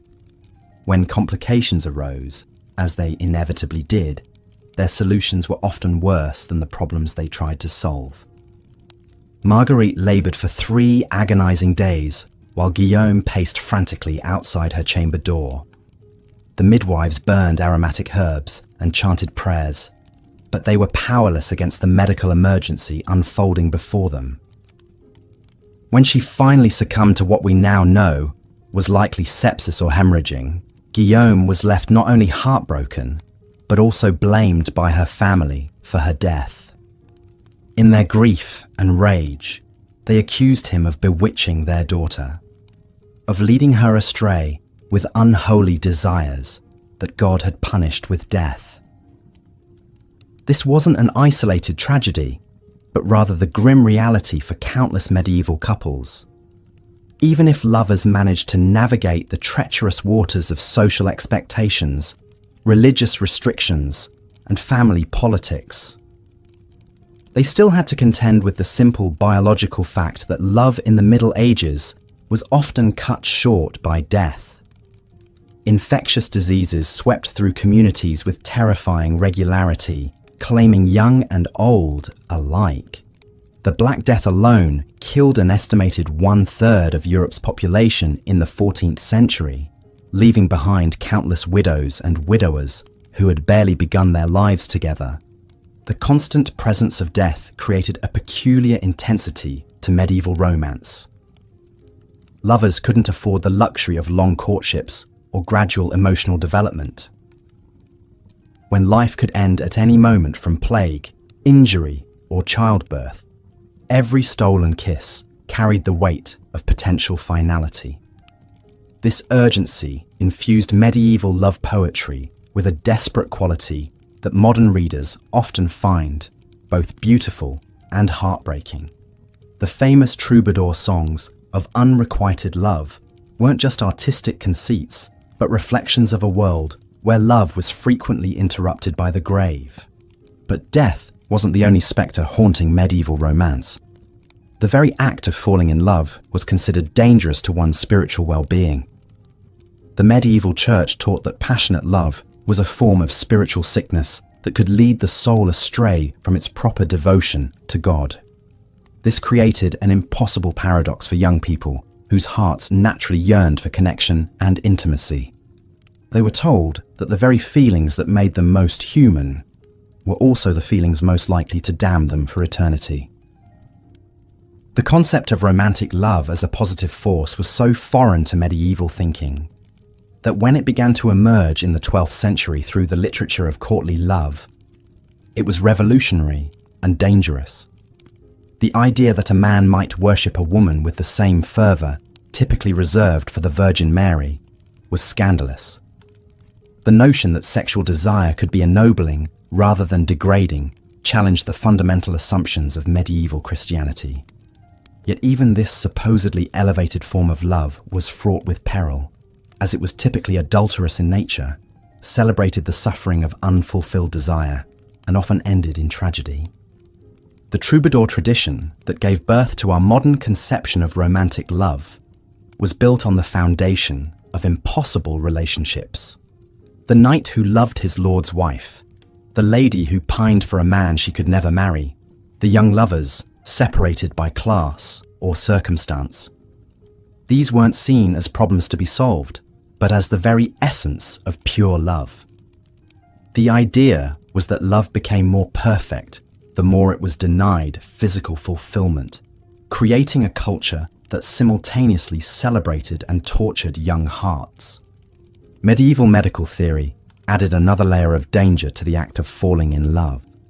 Physicians believed that intense emotion could literally make a person sick, and lovesickness was considered a genuine medical condition with potentially fatal consequences. The symptoms included loss of appetite, insomnia, fever, and what we might now recognize as severe depression. The prescribed treatments were often as dangerous as the condition itself, involving bloodletting, purging, and the administration of powerful herbs that could poison as easily as heal. The story of Abelard and Heloise, perhaps the most famous lovers of the medieval period, illustrates how intellectual and emotional connection could be just as dangerous as physical passion. Their love affair began as a tutorial relationship when the brilliant philosopher Abelard was hired to tutor the equally brilliant Heloise. Their intellectual connection blossomed into romantic love, which led to a secret marriage and a child. But when Heloise's uncle discovered their relationship, he had Abelard brutally castrated as punishment. The lovers were forced apart, with Heloise entering a convent and Abelard becoming a monk, spending the rest of their lives exchanging heart-wrenching letters that spoke of a love that could never be fully realized. Their story became legendary not because it ended happily, but because it didn't. Medieval audiences understood that true love was supposed to end in suffering. The idea that lovers might live happily ever after was not just unrealistic, but somehow cheapened the very concept of love. This cultural expectation meant that young people entering into romantic relationships did so with the understanding that heartbreak was not just possible, but probable. The violence that surrounded medieval romance wasn't limited to the dramatic gestures of jealous husbands or protective families. Even consensual relationships were conducted within a framework of physical danger that is difficult for modern people to comprehend. The simple act of meeting secretly could result in accusations of witchcraft, adultery, or heresy, any of which could lead to torture and execution. Young women who showed too much independence in matters of the heart risked being labelled as wanton or possessed, while young men could find themselves accused of seduction, rape, or corruption of innocence. The legal system offered little protection for lovers who found themselves on the wrong side of social expectations. Women had virtually no legal rights when it came to matters of marriage and sexuality. They could be married off against their will, divorced without cause, or accused of adultery on the flimsiest of evidence. Men faced different but equally serious dangers, particularly if they dared to love above their social station or to interfere with the marital plans of powerful families. Even the physical spaces where medieval people lived conspired against romantic privacy. Most people lived in one-room houses shared with extended family and livestock. Privacy was a luxury that few could afford, and intimate conversations had to be conducted under the watchful eyes of parents, siblings, and neighbours. The romantic ideal of stolen moments and secret meetings was born partly from necessity, as there were few other options for couples who wanted to express their feelings away from the prying eyes of society. The economic realities of medieval life added yet another layer of complexity to romantic relationships. Love might bloom between two hearts, but marriage was fundamentally an economic transaction that involved the transfer of property, the formation of political alliances, and the continuation of family lines. Even among the peasantry, where romantic considerations might theoretically have more weight, practical concerns about combining resources and establishing viable households often trumped matters of the heart. This economic framework meant that falling in love with the wrong person wasn't just emotionally devastating, but could be financially ruinous for entire families. A young woman who refused an advantageous marriage in favor of a love match might find herself disinherited and cast out, with no means of supporting herself. A young man who pursued a woman above his station might face not only rejection, but also economic retaliation from her family and their allies. The seasonal rhythms of medieval life also imposed constraints on romance that are difficult for modern people to understand. Agricultural societies lived according to the demands of planting and harvest, with little time for leisure or courtship during the busiest periods of the year. Young people might meet during religious festivals or market days, but these brief encounters had to sustain relationships through long periods of separation and hard work. The harsh realities of medieval hygiene and medical care meant that even the most passionate lovers had to contend with physical conditions that would challenge any romantic relationship. Without effective treatments for dental problems, skin diseases, or infectious conditions, physical attraction was often fleeting. The romantic ideal of beauty was constantly undermined by the practical realities of bodies that aged quickly and suffered from conditions that modern medicine treats routinely. Yet despite all these obstacles and dangers, love persisted in the medieval world with a tenacity that speaks to the fundamental human need for connection and intimacy. The very fact that romantic literature flourished during this period, that love songs were composed and sung despite the risks, that young people continued to fall in love despite the odds stacked against them, testifies to the power of human emotion to transcend even the most oppressive circumstances. The medieval lovers who dared to follow their hearts in the face of such overwhelming opposition were perhaps braver than any knight who ever rode into battle, for they fought against not just individual enemies, but against the entire structure of their society and the very conception of what it meant to be human in their time. Looking at your script summary and the reference materials, I'll continue from where Part 7 left off, focusing on the supernatural beliefs and witchcraft fears that plagued medieval romantic relationships. Here's Part 8. But perhaps no aspect of medieval romance was more terrifying than the pervasive belief that love itself could be the work of dark magic. In a world where the supernatural lurked behind every shadow, where devils whispered temptations, and witches brewed potions in moonlit forests. The very act of falling in love was viewed with deep suspicion and fear. The medieval mind saw enchantment everywhere, especially in matters of the heart. When a nobleman suddenly became infatuated with a serving girl, or when a merchant's wife abandoned her family for a wandering minstrel, the explanation was clear to all who witnessed it. Witchcraft was at work. Love potions, enchanted amulets, and demonic pacts were believed to be the true causes of romantic passion, not the natural stirrings of the human heart. Women bore the brunt of these accusations. Any woman who possessed unusual beauty, healing knowledge, or simply the misfortune to inspire intense desire was at risk of being branded a witch.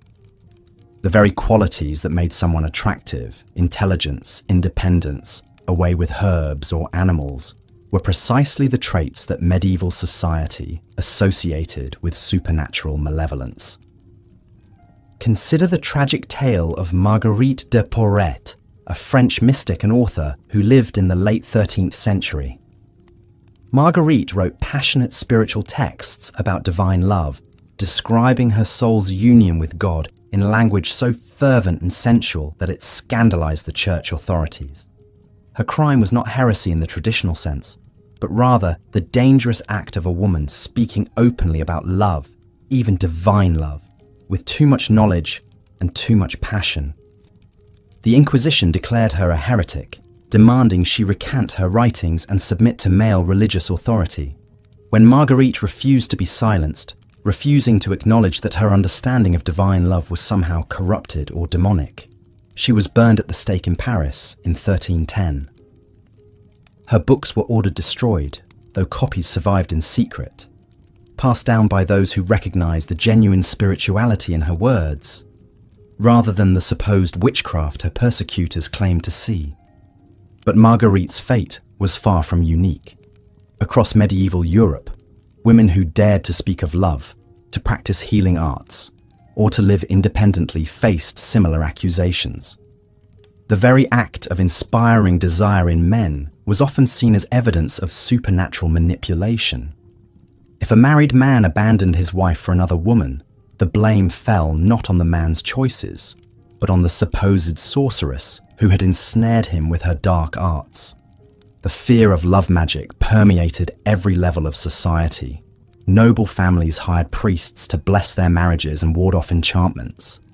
Merchants carried protective charms to guard against the seductive spells of foreign women in distant ports. Even peasants whispered prayers over their children's cradles, begging God to protect them from the evil eye of jealous neighbors who might curse them to lives of loneliness or destructive passion. This paranoia created a culture where genuine affection was constantly questioned and analyzed for signs of supernatural influence. Was a sudden attraction natural, or the result of a love filter slipped into wine? Did a woman's beauty come from God, or from a pact with Satan? These questions tormented medieval minds, turning what should have been joyful experiences into sources of terror and suspicion. The church actively encouraged these fears, teaching that excessive passion was inherently sinful and likely demonic in origin. Priests warned their congregations that Satan used beautiful women as his primary weapons against righteous men. That lust was the devil's favorite tool for claiming souls. Love that burned too brightly, that defied social conventions or family arrangements, was automatically suspect. Medical texts of the era, influenced by both classical learning and Christian theology, described romantic love as a form of madness, a disease that clouded judgment and led to spiritual ruin. Physicians prescribed bloodletting, fasting, and prayer to cure those afflicted with what they termed amor hiereos, the sickness of excessive love. The symptoms they described, sleeplessness, loss of appetite, obsessive thoughts, were indeed real, but their understanding of the cause was filtered through a worldview that saw demonic influence in every strong emotion. This medicalization of love served to further stigmatize romantic passion, particularly for women. A woman who displayed too much desire who seemed to enjoy physical intimacy or who actively pursued a romantic relationship was likely to be diagnosed as either possessed by demons or practicing witchcraft herself. The cure often involved exorcism, public penance, or in extreme cases, accusations of heresy that could lead to execution. The fear of love magic also created a thriving underground economy of supposed protection and counterspells. Wise women, despite the risks they faced, sold charms and potions to ward off unwanted romantic attention or to break perceived enchantments. Priests offered special masses and blessings for those who believed themselves bewitched by love. Ironically, the very people society turned to for protection from love magic were often the same individuals who would later be accused of practicing it. Young people growing up in this atmosphere learned to fear their own emotions. Natural sexual development was viewed through the lens of spiritual warfare, with parents and religious authorities constantly watching for signs that their children had fallen under malevolent influence. The awakening of romantic feelings, instead of being celebrated as a natural part of human development, became a source of shame and terror. The legal system reflected and reinforced these supernatural fears. Courts regularly heard cases involving accusations of love magic, with testimony often consisting of nothing more than the claim that someone had fallen in love inappropriately. The burden of proof was impossibly low. If a man abandoned his family for another woman, if a young person defied their parents' choice of spouse, if someone displayed what was considered excessive passion, these behaviors alone could serve as evidence of witchcraft. The punishments for convicted love witches were severe and designed to serve as public warnings. Women found guilty of using magic to inspire love were subjected to public humiliation, physical torture, and often death. Their supposed victims, usually men who'd been bewitched into infidelity or inappropriate desire, were typically absolved of responsibility, treated as innocent parties who had been overcome by forces beyond their control.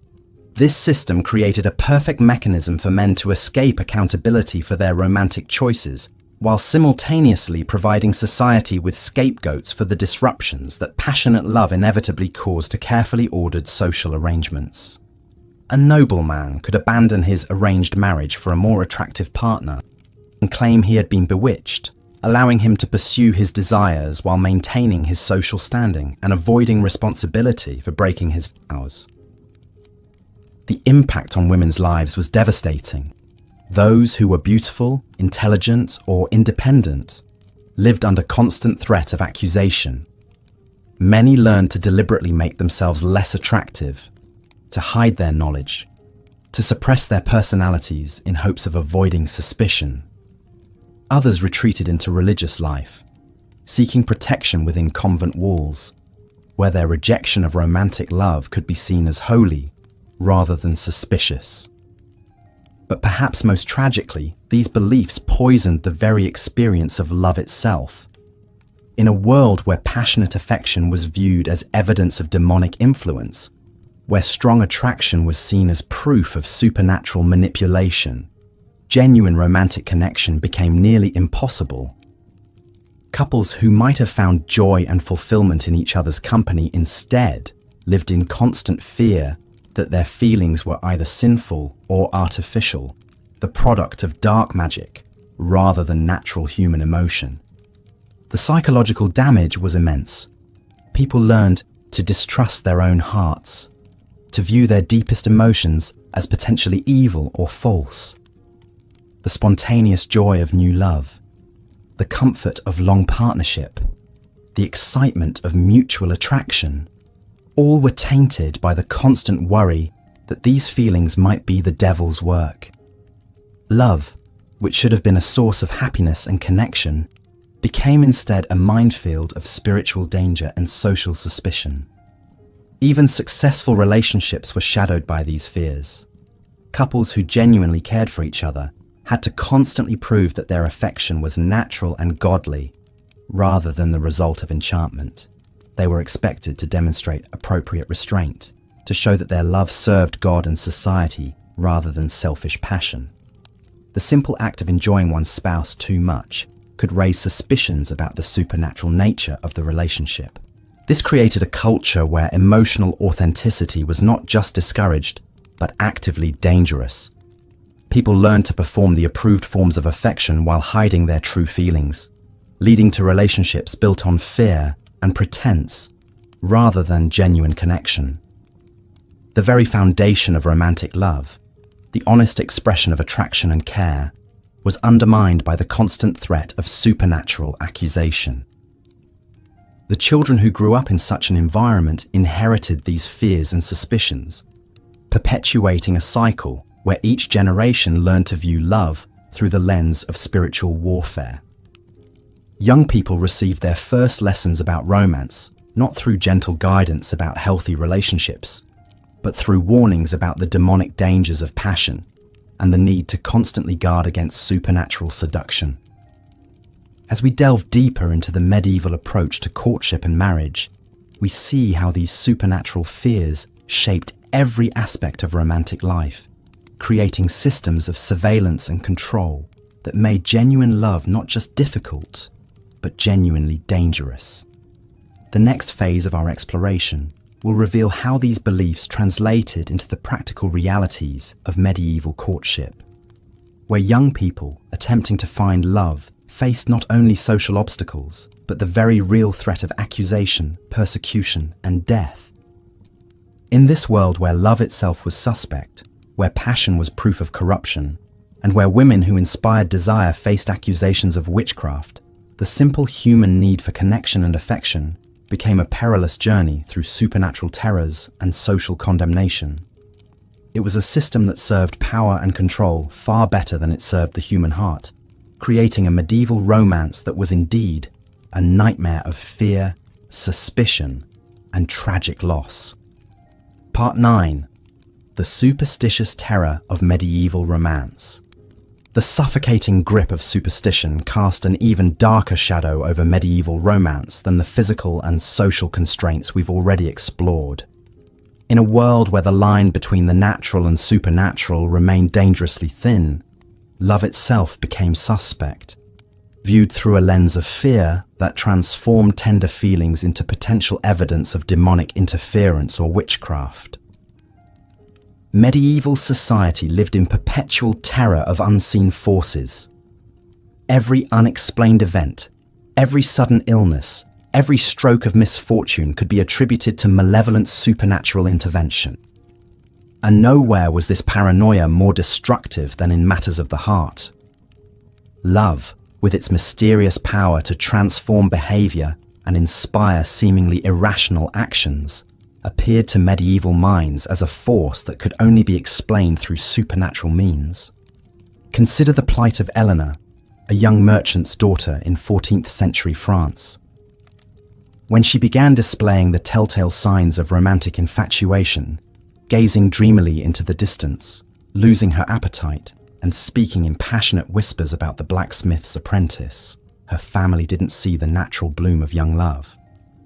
Instead, they saw the unmistakable symptoms of demonic possession or enchantment.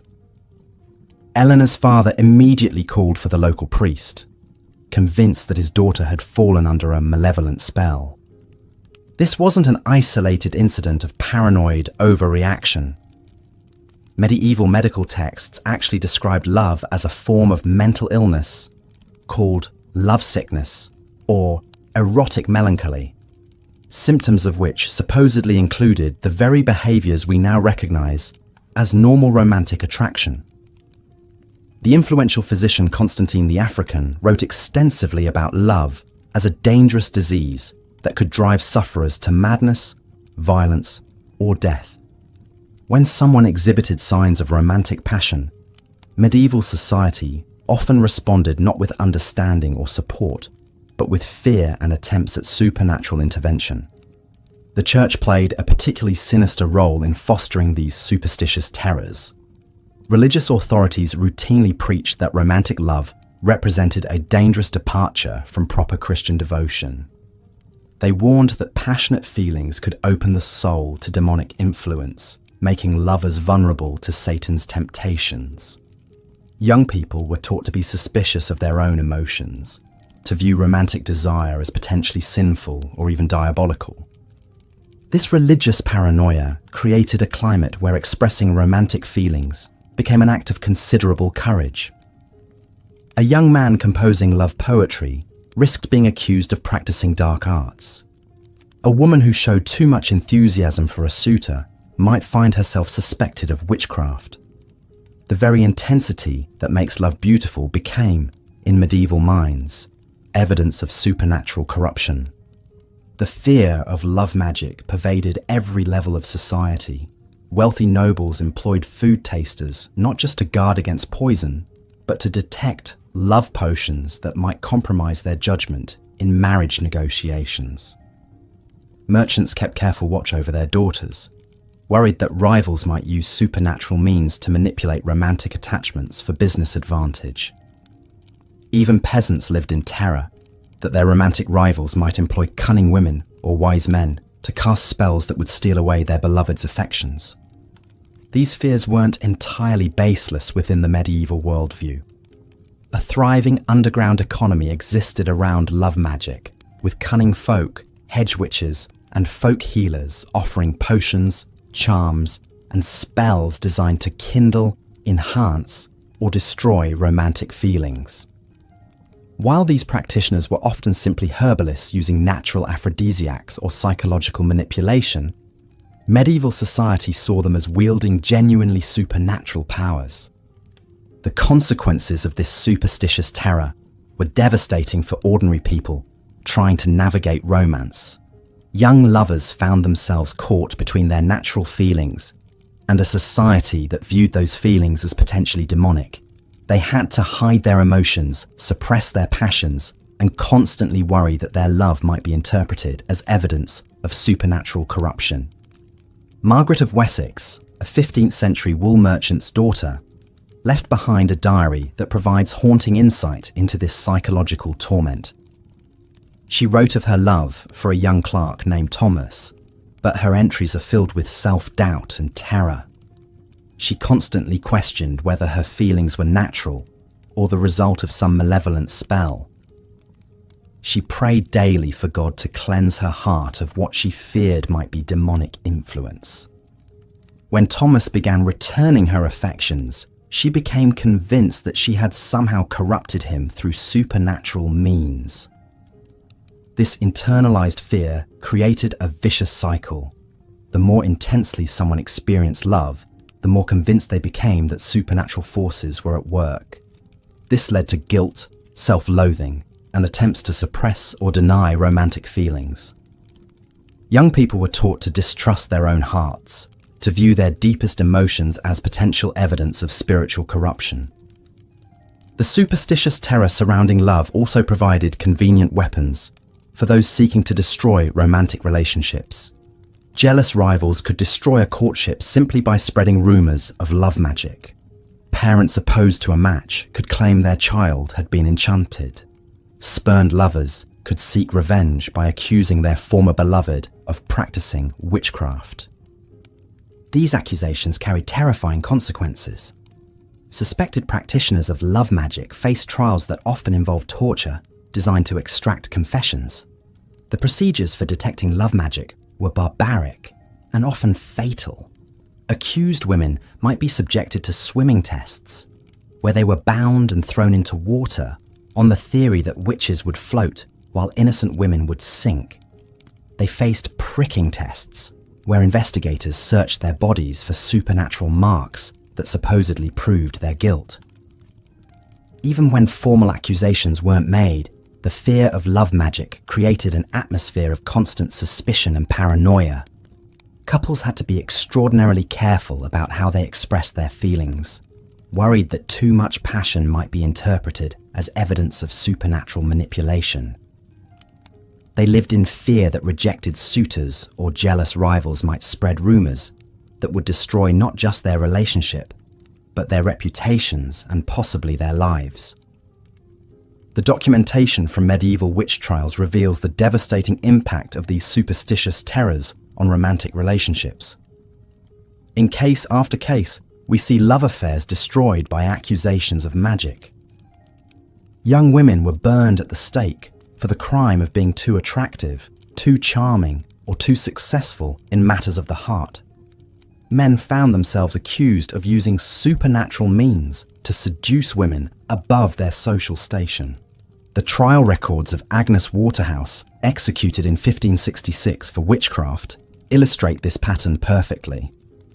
Agnes was accused of using magic to make various men fall in love with her, to break up established relationships, and to cause impotence in men who rejected her advances. The evidence against her consisted primarily of testimony that she was unusually successful in romantic matters, and that several men had developed strong feelings for her. In a society where female romantic agency was viewed with suspicion, Agnes's apparent ability to attract and influence men was interpreted as proof of supernatural powers. This case demonstrates how the superstitious terror surrounding love particularly targeted women. In medieval thinking, women were seen as more susceptible to demonic influence and more likely to use supernatural means to achieve their goals.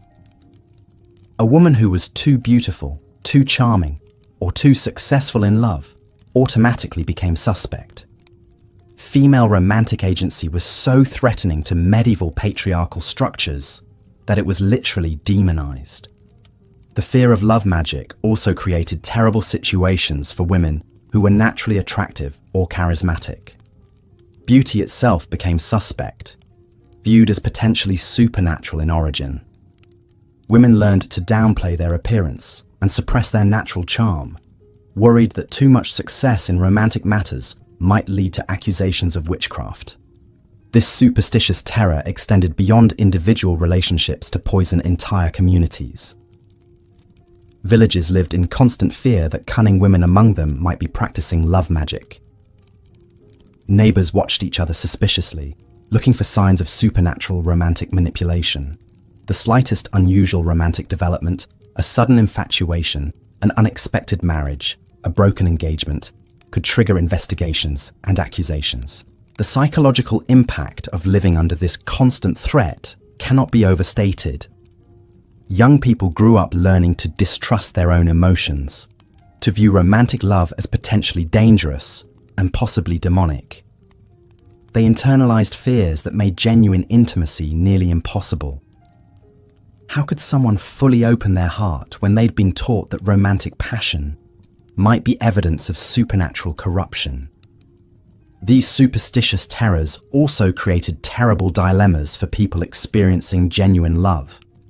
They had to choose between following their hearts and protecting themselves from accusations of magic. Many chose safety over love, suppressing their feelings and entering into loveless but socially acceptable marriages. Others risked everything for love, knowing that their passion might be interpreted as evidence of demonic influence. The documentation of medieval love magic trials reveals the creative cruelty of a society determined to control and suppress romantic feelings. Accused practitioners faced interrogations designed to extract confessions of supernatural activities. They were asked to explain how they had learned their magical arts, to name their demonic allies, and to confess to specific acts of romantic manipulation. The torture methods used in these investigations were particularly horrific because they were designed to extract confessions that would justify the accuser's superstitious beliefs. Women were subjected to sleep deprivation, physical torture, and psychological manipulation until they would confess to anything.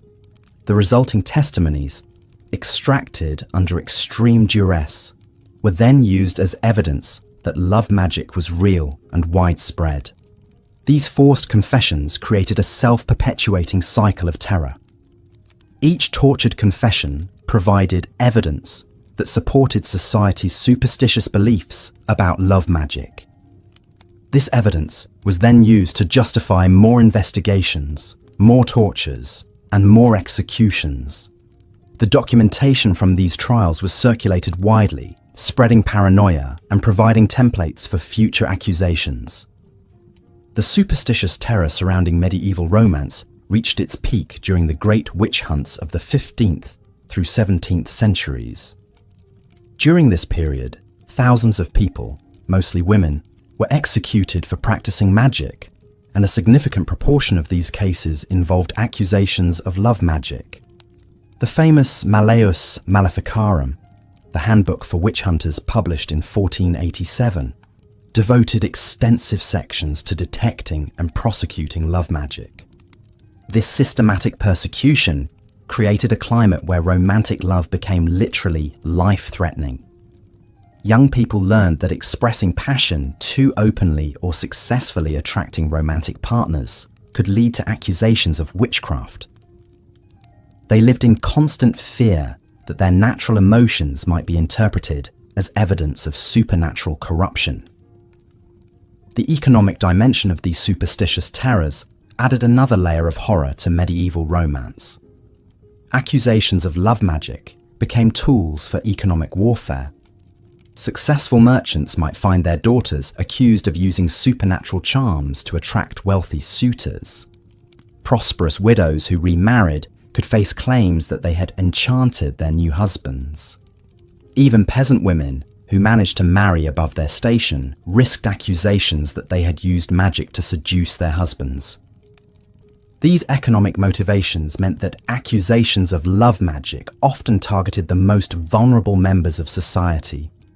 Poor women who had somehow achieved romantic success found themselves particularly suspect.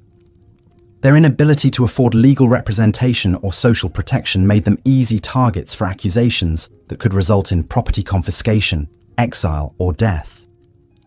The intersection of superstitious terror with medieval romance also reveals the deep-seated fear of female sexuality that permeated medieval society.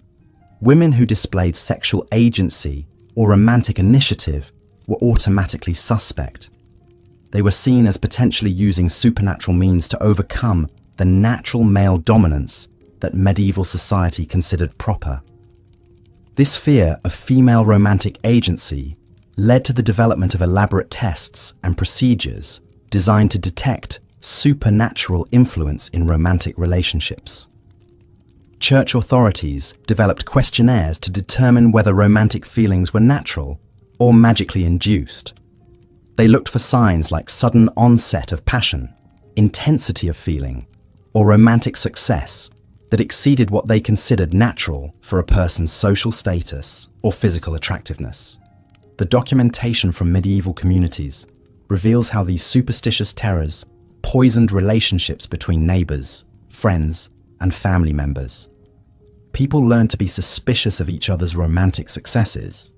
They watched for signs that others might be using supernatural means to achieve romantic goals. Community gatherings became opportunities for surveillance and suspicion, rather than celebration and connection. The psychological warfare inherent in these superstitious systems was particularly cruel. Accused individuals faced not just legal consequences, but complete social isolation.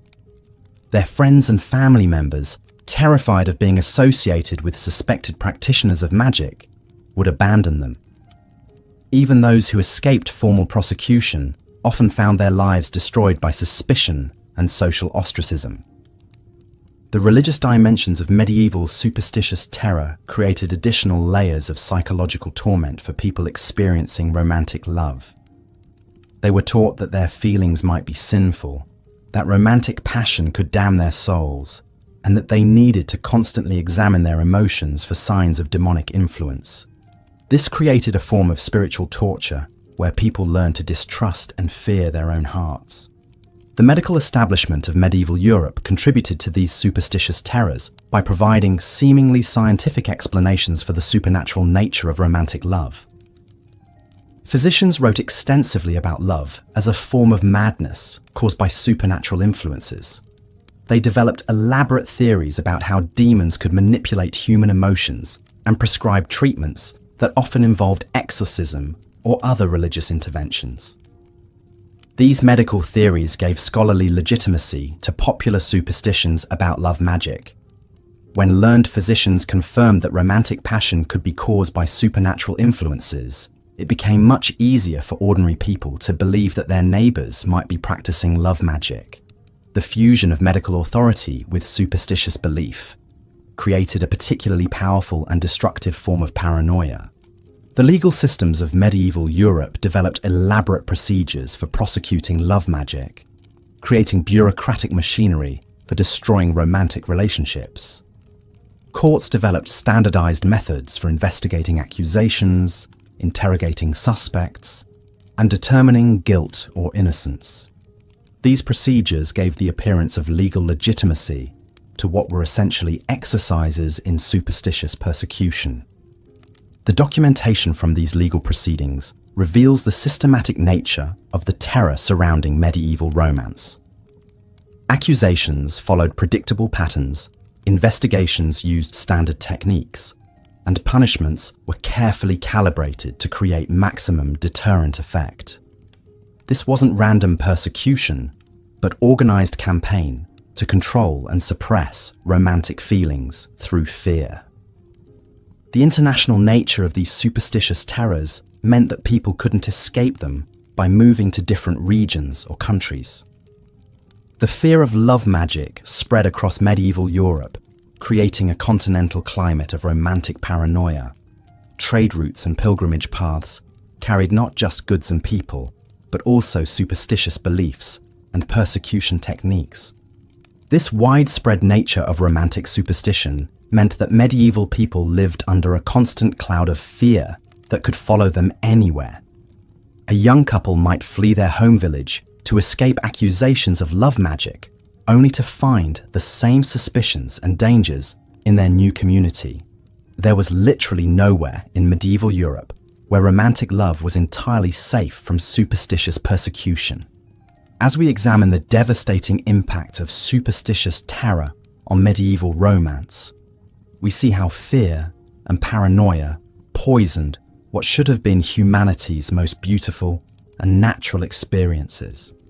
Love, which should bring joy and connection, became a source of terror and danger. Young people learned to suppress their deepest emotions and distrust their own hearts. Communities turned against their own members based on nothing more than successful romantic relationships. The legacy of these medieval superstitious terrors extended far beyond the Middle Ages, creating cultural patterns of sexual shame and romantic fear that persisted for centuries.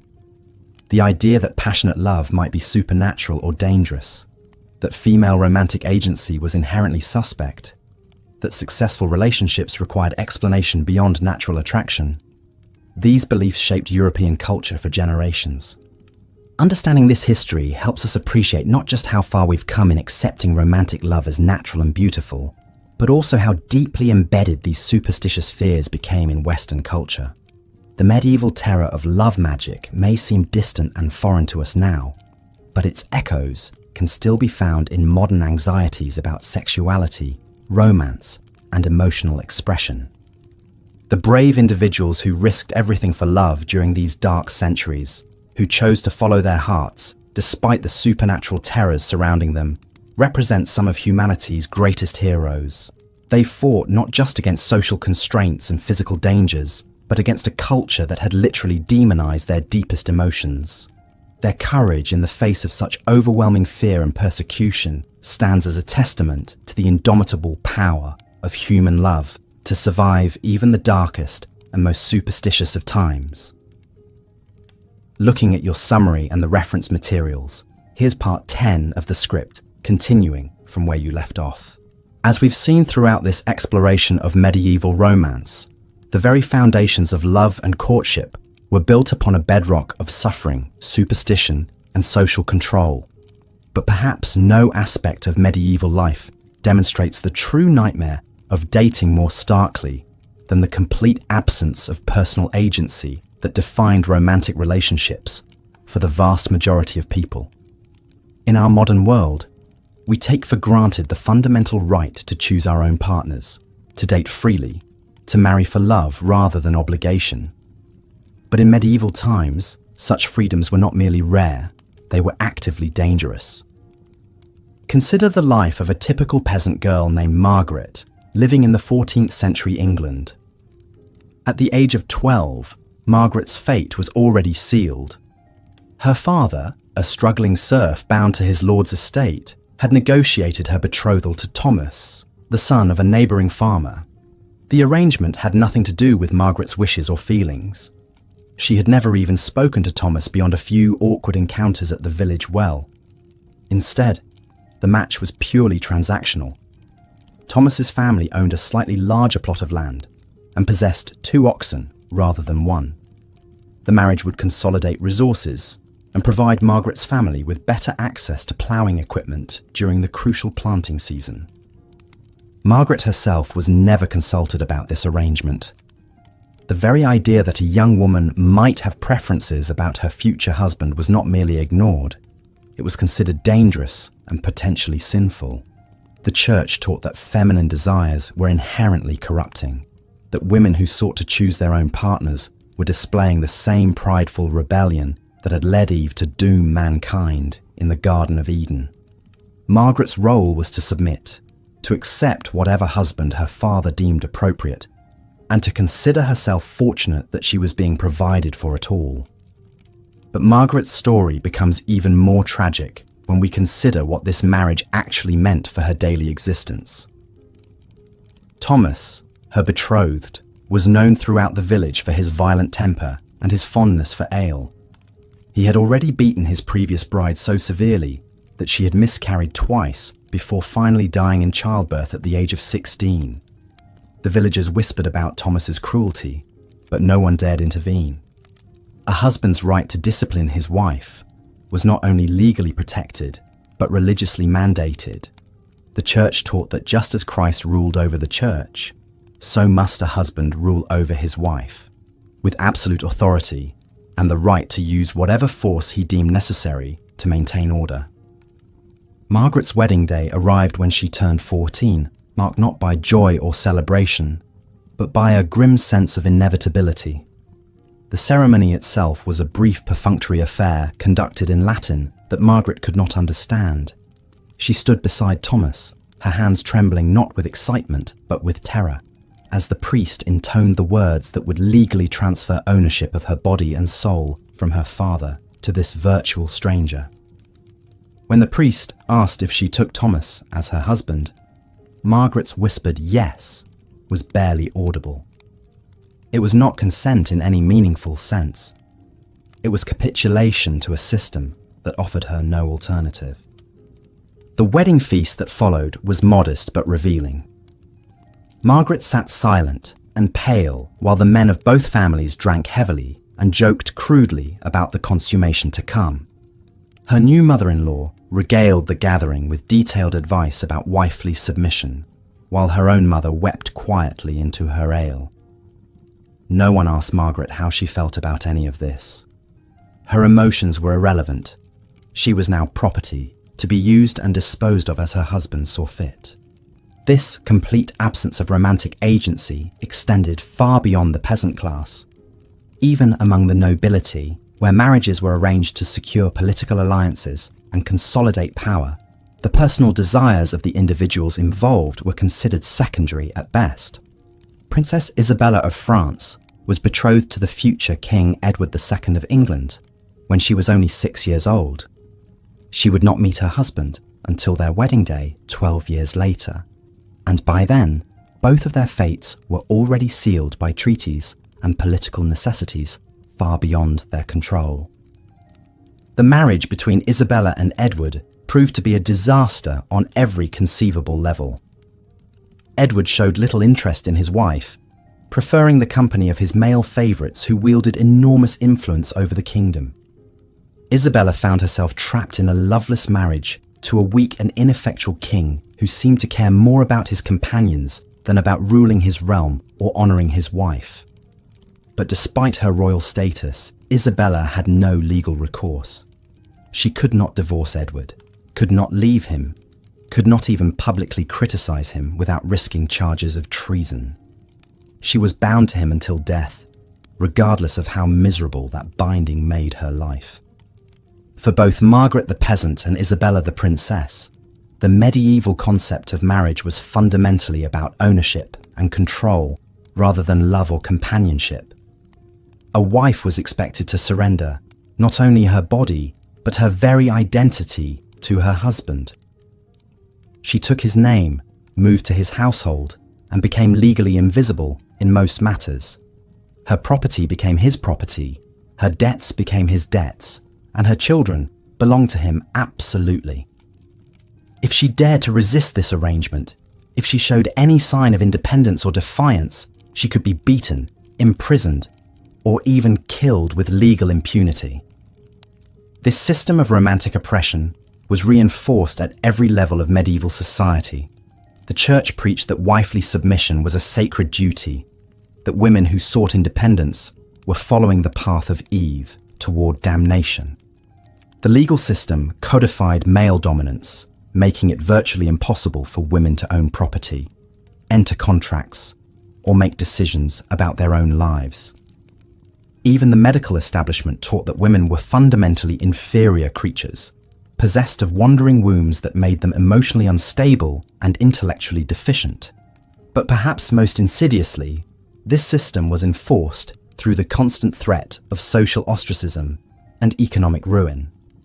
A woman who refused to marry, who left an abusive husband, or who dared to express romantic preferences that conflicted with her family's wishes, would find herself cast out from the only social networks that could provide her with protection and support. In a world where women had almost no legal rights and few economic opportunities, such isolation was often tantamount to a death sentence. The few women who did manage to resist this system paid an enormous price for their defiance. Take the case of Marjorie Kemper, a 14th century English woman who experienced religious visions and felt called to a life of spiritual devotion. Despite being married with 14 children, Marjorie eventually convinced her husband to take a vow of chastity so that she could dedicate herself fully to her religious calling. But this decision made her a target of suspicion and harassment throughout her community. She was accused of heresy, threatened with burning at the stake, and constantly criticized for abandoning her proper role as a wife and mother. Even her own family sometimes turned against her, viewing her spiritual visions as evidence of madness or demonic possession. The story of medieval romance, then, is ultimately a story about the complete absence of choice, agency, and personal freedom in matters of the heart. It was a system designed not to promote love or happiness, but to maintain social order and consolidate power. Young people were treated as pawns in elaborate games of politics and economics, their personal desires and emotional needs considered irrelevant distractions from the serious business of securing alliances and transferring wealth. This systematic denial of romantic agency had profound psychological consequences for the people trapped within it. Chronicles from the period are filled with accounts of deep depression, suicidal despair, and violent outbursts among both men and women forced into unwanted marriages. Many people simply retreated into themselves, accepting their fate with a kind of numb resignation that allowed them to survive, but hardly to thrive. Others channeled their frustration into religious extremism, flagellant movements, or other forms of self-destructive behavior that at least gave them some sense of control over their own suffering. The medieval concept of courtly love, which we explored earlier, can be understood partly as a response to this crushing absence of romantic freedom. By celebrating impossible, unconsummated passion between knights and married ladies, courtly love provided a fantasy escape from the brutal realities of actual medieval marriage. It allowed people to imagine what love might feel like if it were based on choice, mutual attraction, and emotional connection rather than economic necessity and social obligation. But even this fantasy was tinged with tragedy and doom, reflecting the deep understanding that true romantic freedom was simply impossible within the constraints of medieval society. As we reach the end of our exploration into why dating was a nightmare in medieval times, we must confront the sobering reality that for most people living in that era, what we would recognize as dating simply did not exist. There was no period of courtship where young people could get to know each other, discover compatibility, or develop genuine affection. There were no opportunities for private conversation, shared activities, or the gradual building of emotional intimacy that we consider essential to healthy romantic relationships. Instead, there was only the grim machinery of social control, grinding forward with inexorable efficiency to sort people into predetermined roles and relationships that served the needs of the powerful while crushing the spirits of everyone else. Love, when it existed at all, was something that might develop after marriage if couples were extraordinarily fortunate. But it was never the foundation upon which relationships were built, and it was certainly never considered a sufficient reason to challenge the established order.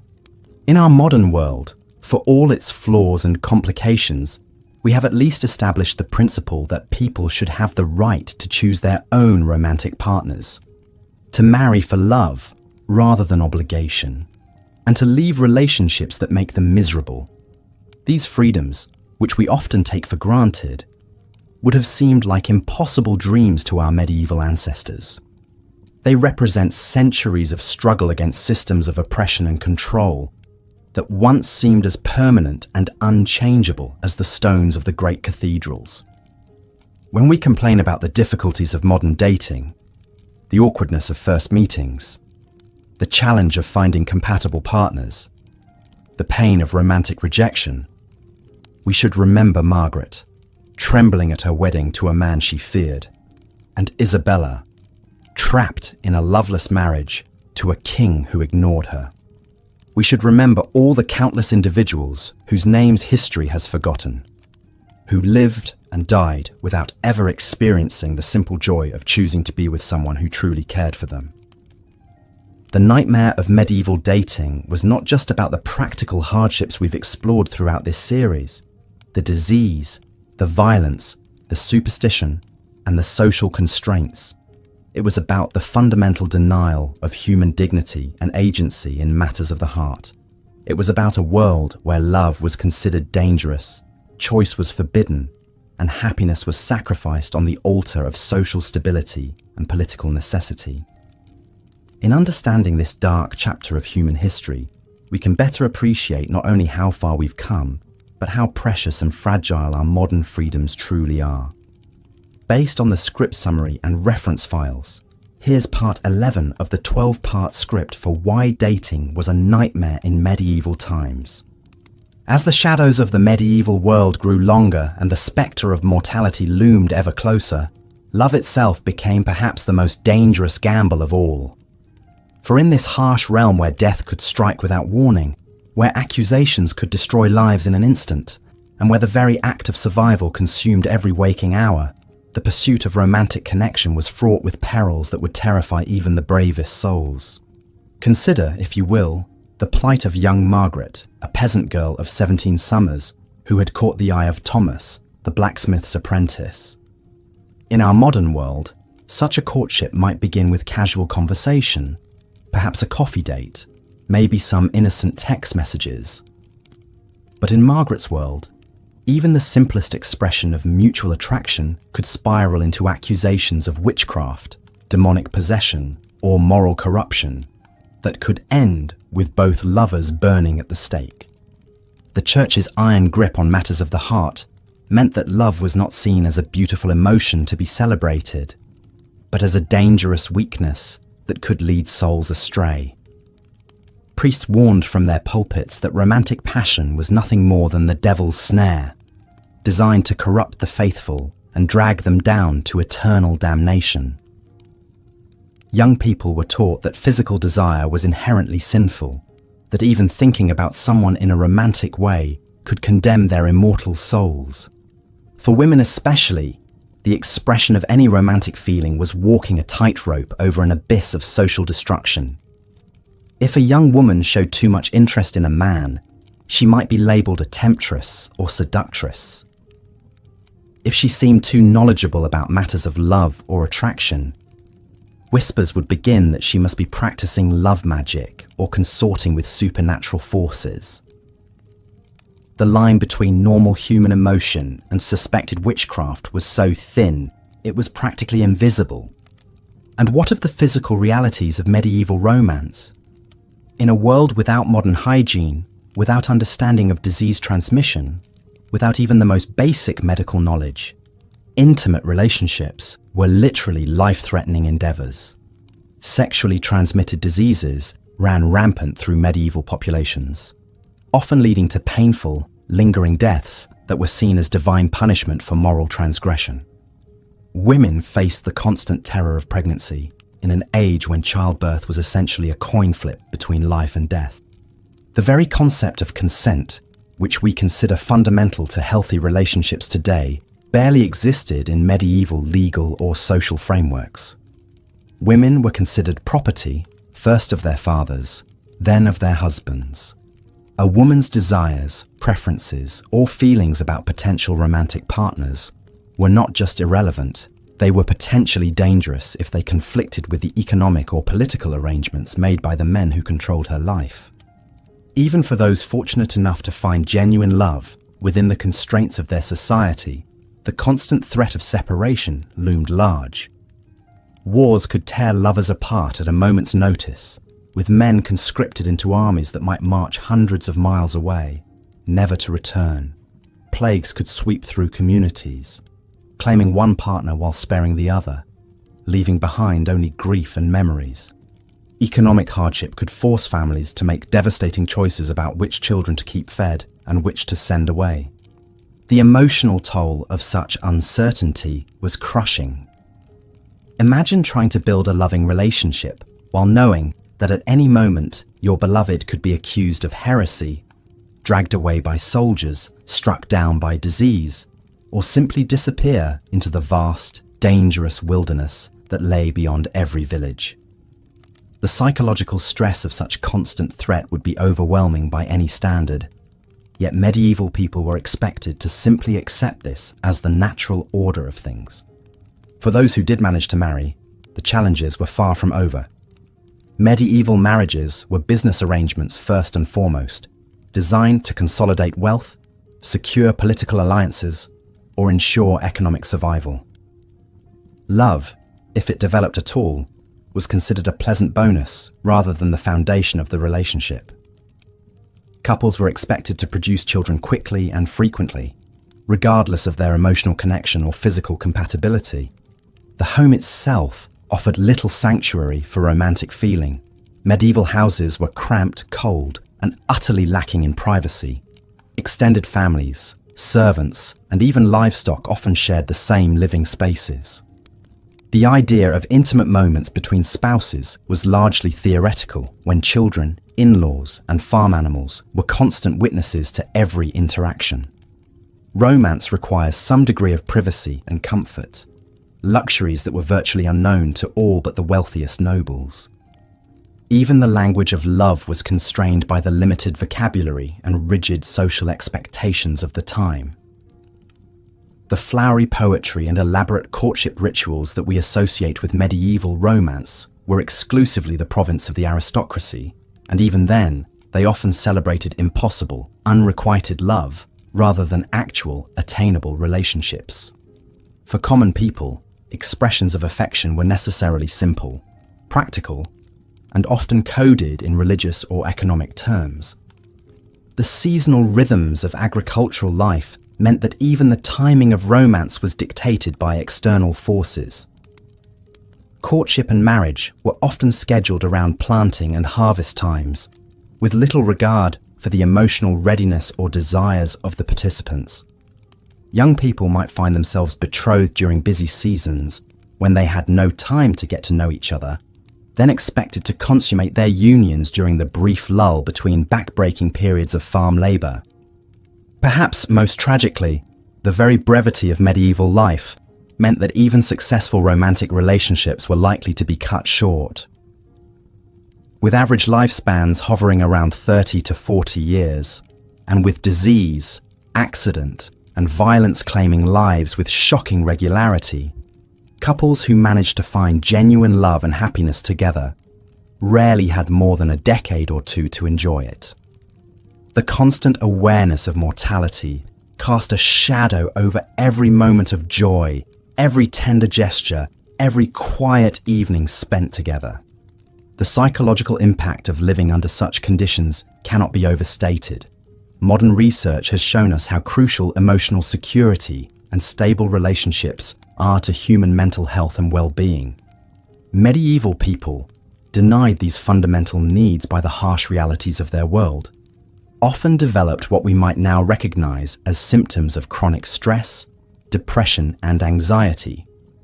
Yet they had no framework for understanding these feelings, no therapeutic interventions, no social support systems designed to help them cope with the emotional devastation of their circumstances. In this context, it becomes clear why so many medieval accounts of love are tinged with desperation, obsession, and tragedy. When romantic connection is both desperately needed and incredibly dangerous to pursue, when the stakes are literally life and death, when every expression of feeling must be weighed against the possibility of social destruction or eternal damnation, love becomes not a source of joy, but a source of profound anxiety and fear. This was the world that shaped medieval attitudes toward romance and relationships for centuries. A world where love was simultaneously the most human of desires and the most dangerous of pursuits, where the simple act of caring for another person could be twisted into evidence of moral corruption or supernatural influence, where the gender that was most vulnerable to accusations of witchcraft and moral failing was also expected to bear the greatest burden of romantic initiative and emotional labor. The legacy of these medieval attitudes toward love and sexuality would persist long after the Middle Ages ended, shaping Western culture's approach to romance, marriage, and gender relations for centuries to come. The idea that female sexuality is inherently dangerous, that romantic passion is morally suspect, that love should be subordinated to practical considerations, these notions, forged in the crucible of medieval hardship and superstition, would echo through the generations, influencing how people thought about relationships well into the modern era. And yet, despite all these obstacles, despite the crushing weight of social expectation and supernatural fear, despite the constant threat of death and destruction, love somehow persisted. In quiet moments stolen between the grinding demands of survival, in glances exchanged across crowded market squares, in small acts of kindness and protection, medieval people found ways to care for each other. Their love may have been constrained, threatened, and often tragically brief, but it endured nonetheless, a testament to the indomitable nature of human connection, even in the darkest of times. So we've journeyed through the grim realities of medieval Scotland, where life was indeed a brutal struggle for survival, from the endless cycle of clan warfare and blood feuds to the grinding poverty of the peasantry, from the oppressive power of the church to the devastating plagues that swept the land. It painted a picture of unrelenting hardship. But as we close this exploration of Scotland's darkest chapter, let us remember that even in those harsh times, there were glimmers of hope and humanity. The quiet dignity of the common folk who endured generation after generation. The bonds of kinship and community that sustained people through the bleakest winters, and the stubborn spirit of independence that would eventually forge a nation. The medieval Scots may have lived short, difficult lives, but their legacy endures in the very character of Scotland itself, in its fierce pride, its resilience in the face of adversity, and its unbreakable sense of identity. Their struggles were not in vain, for they laid the foundations upon which a freer, more prosperous Scotland would eventually be built. So as we drift off to sleep, let us honour the memory of those forgotten souls who came before us, and be grateful for how far we've come from those dark and desperate times.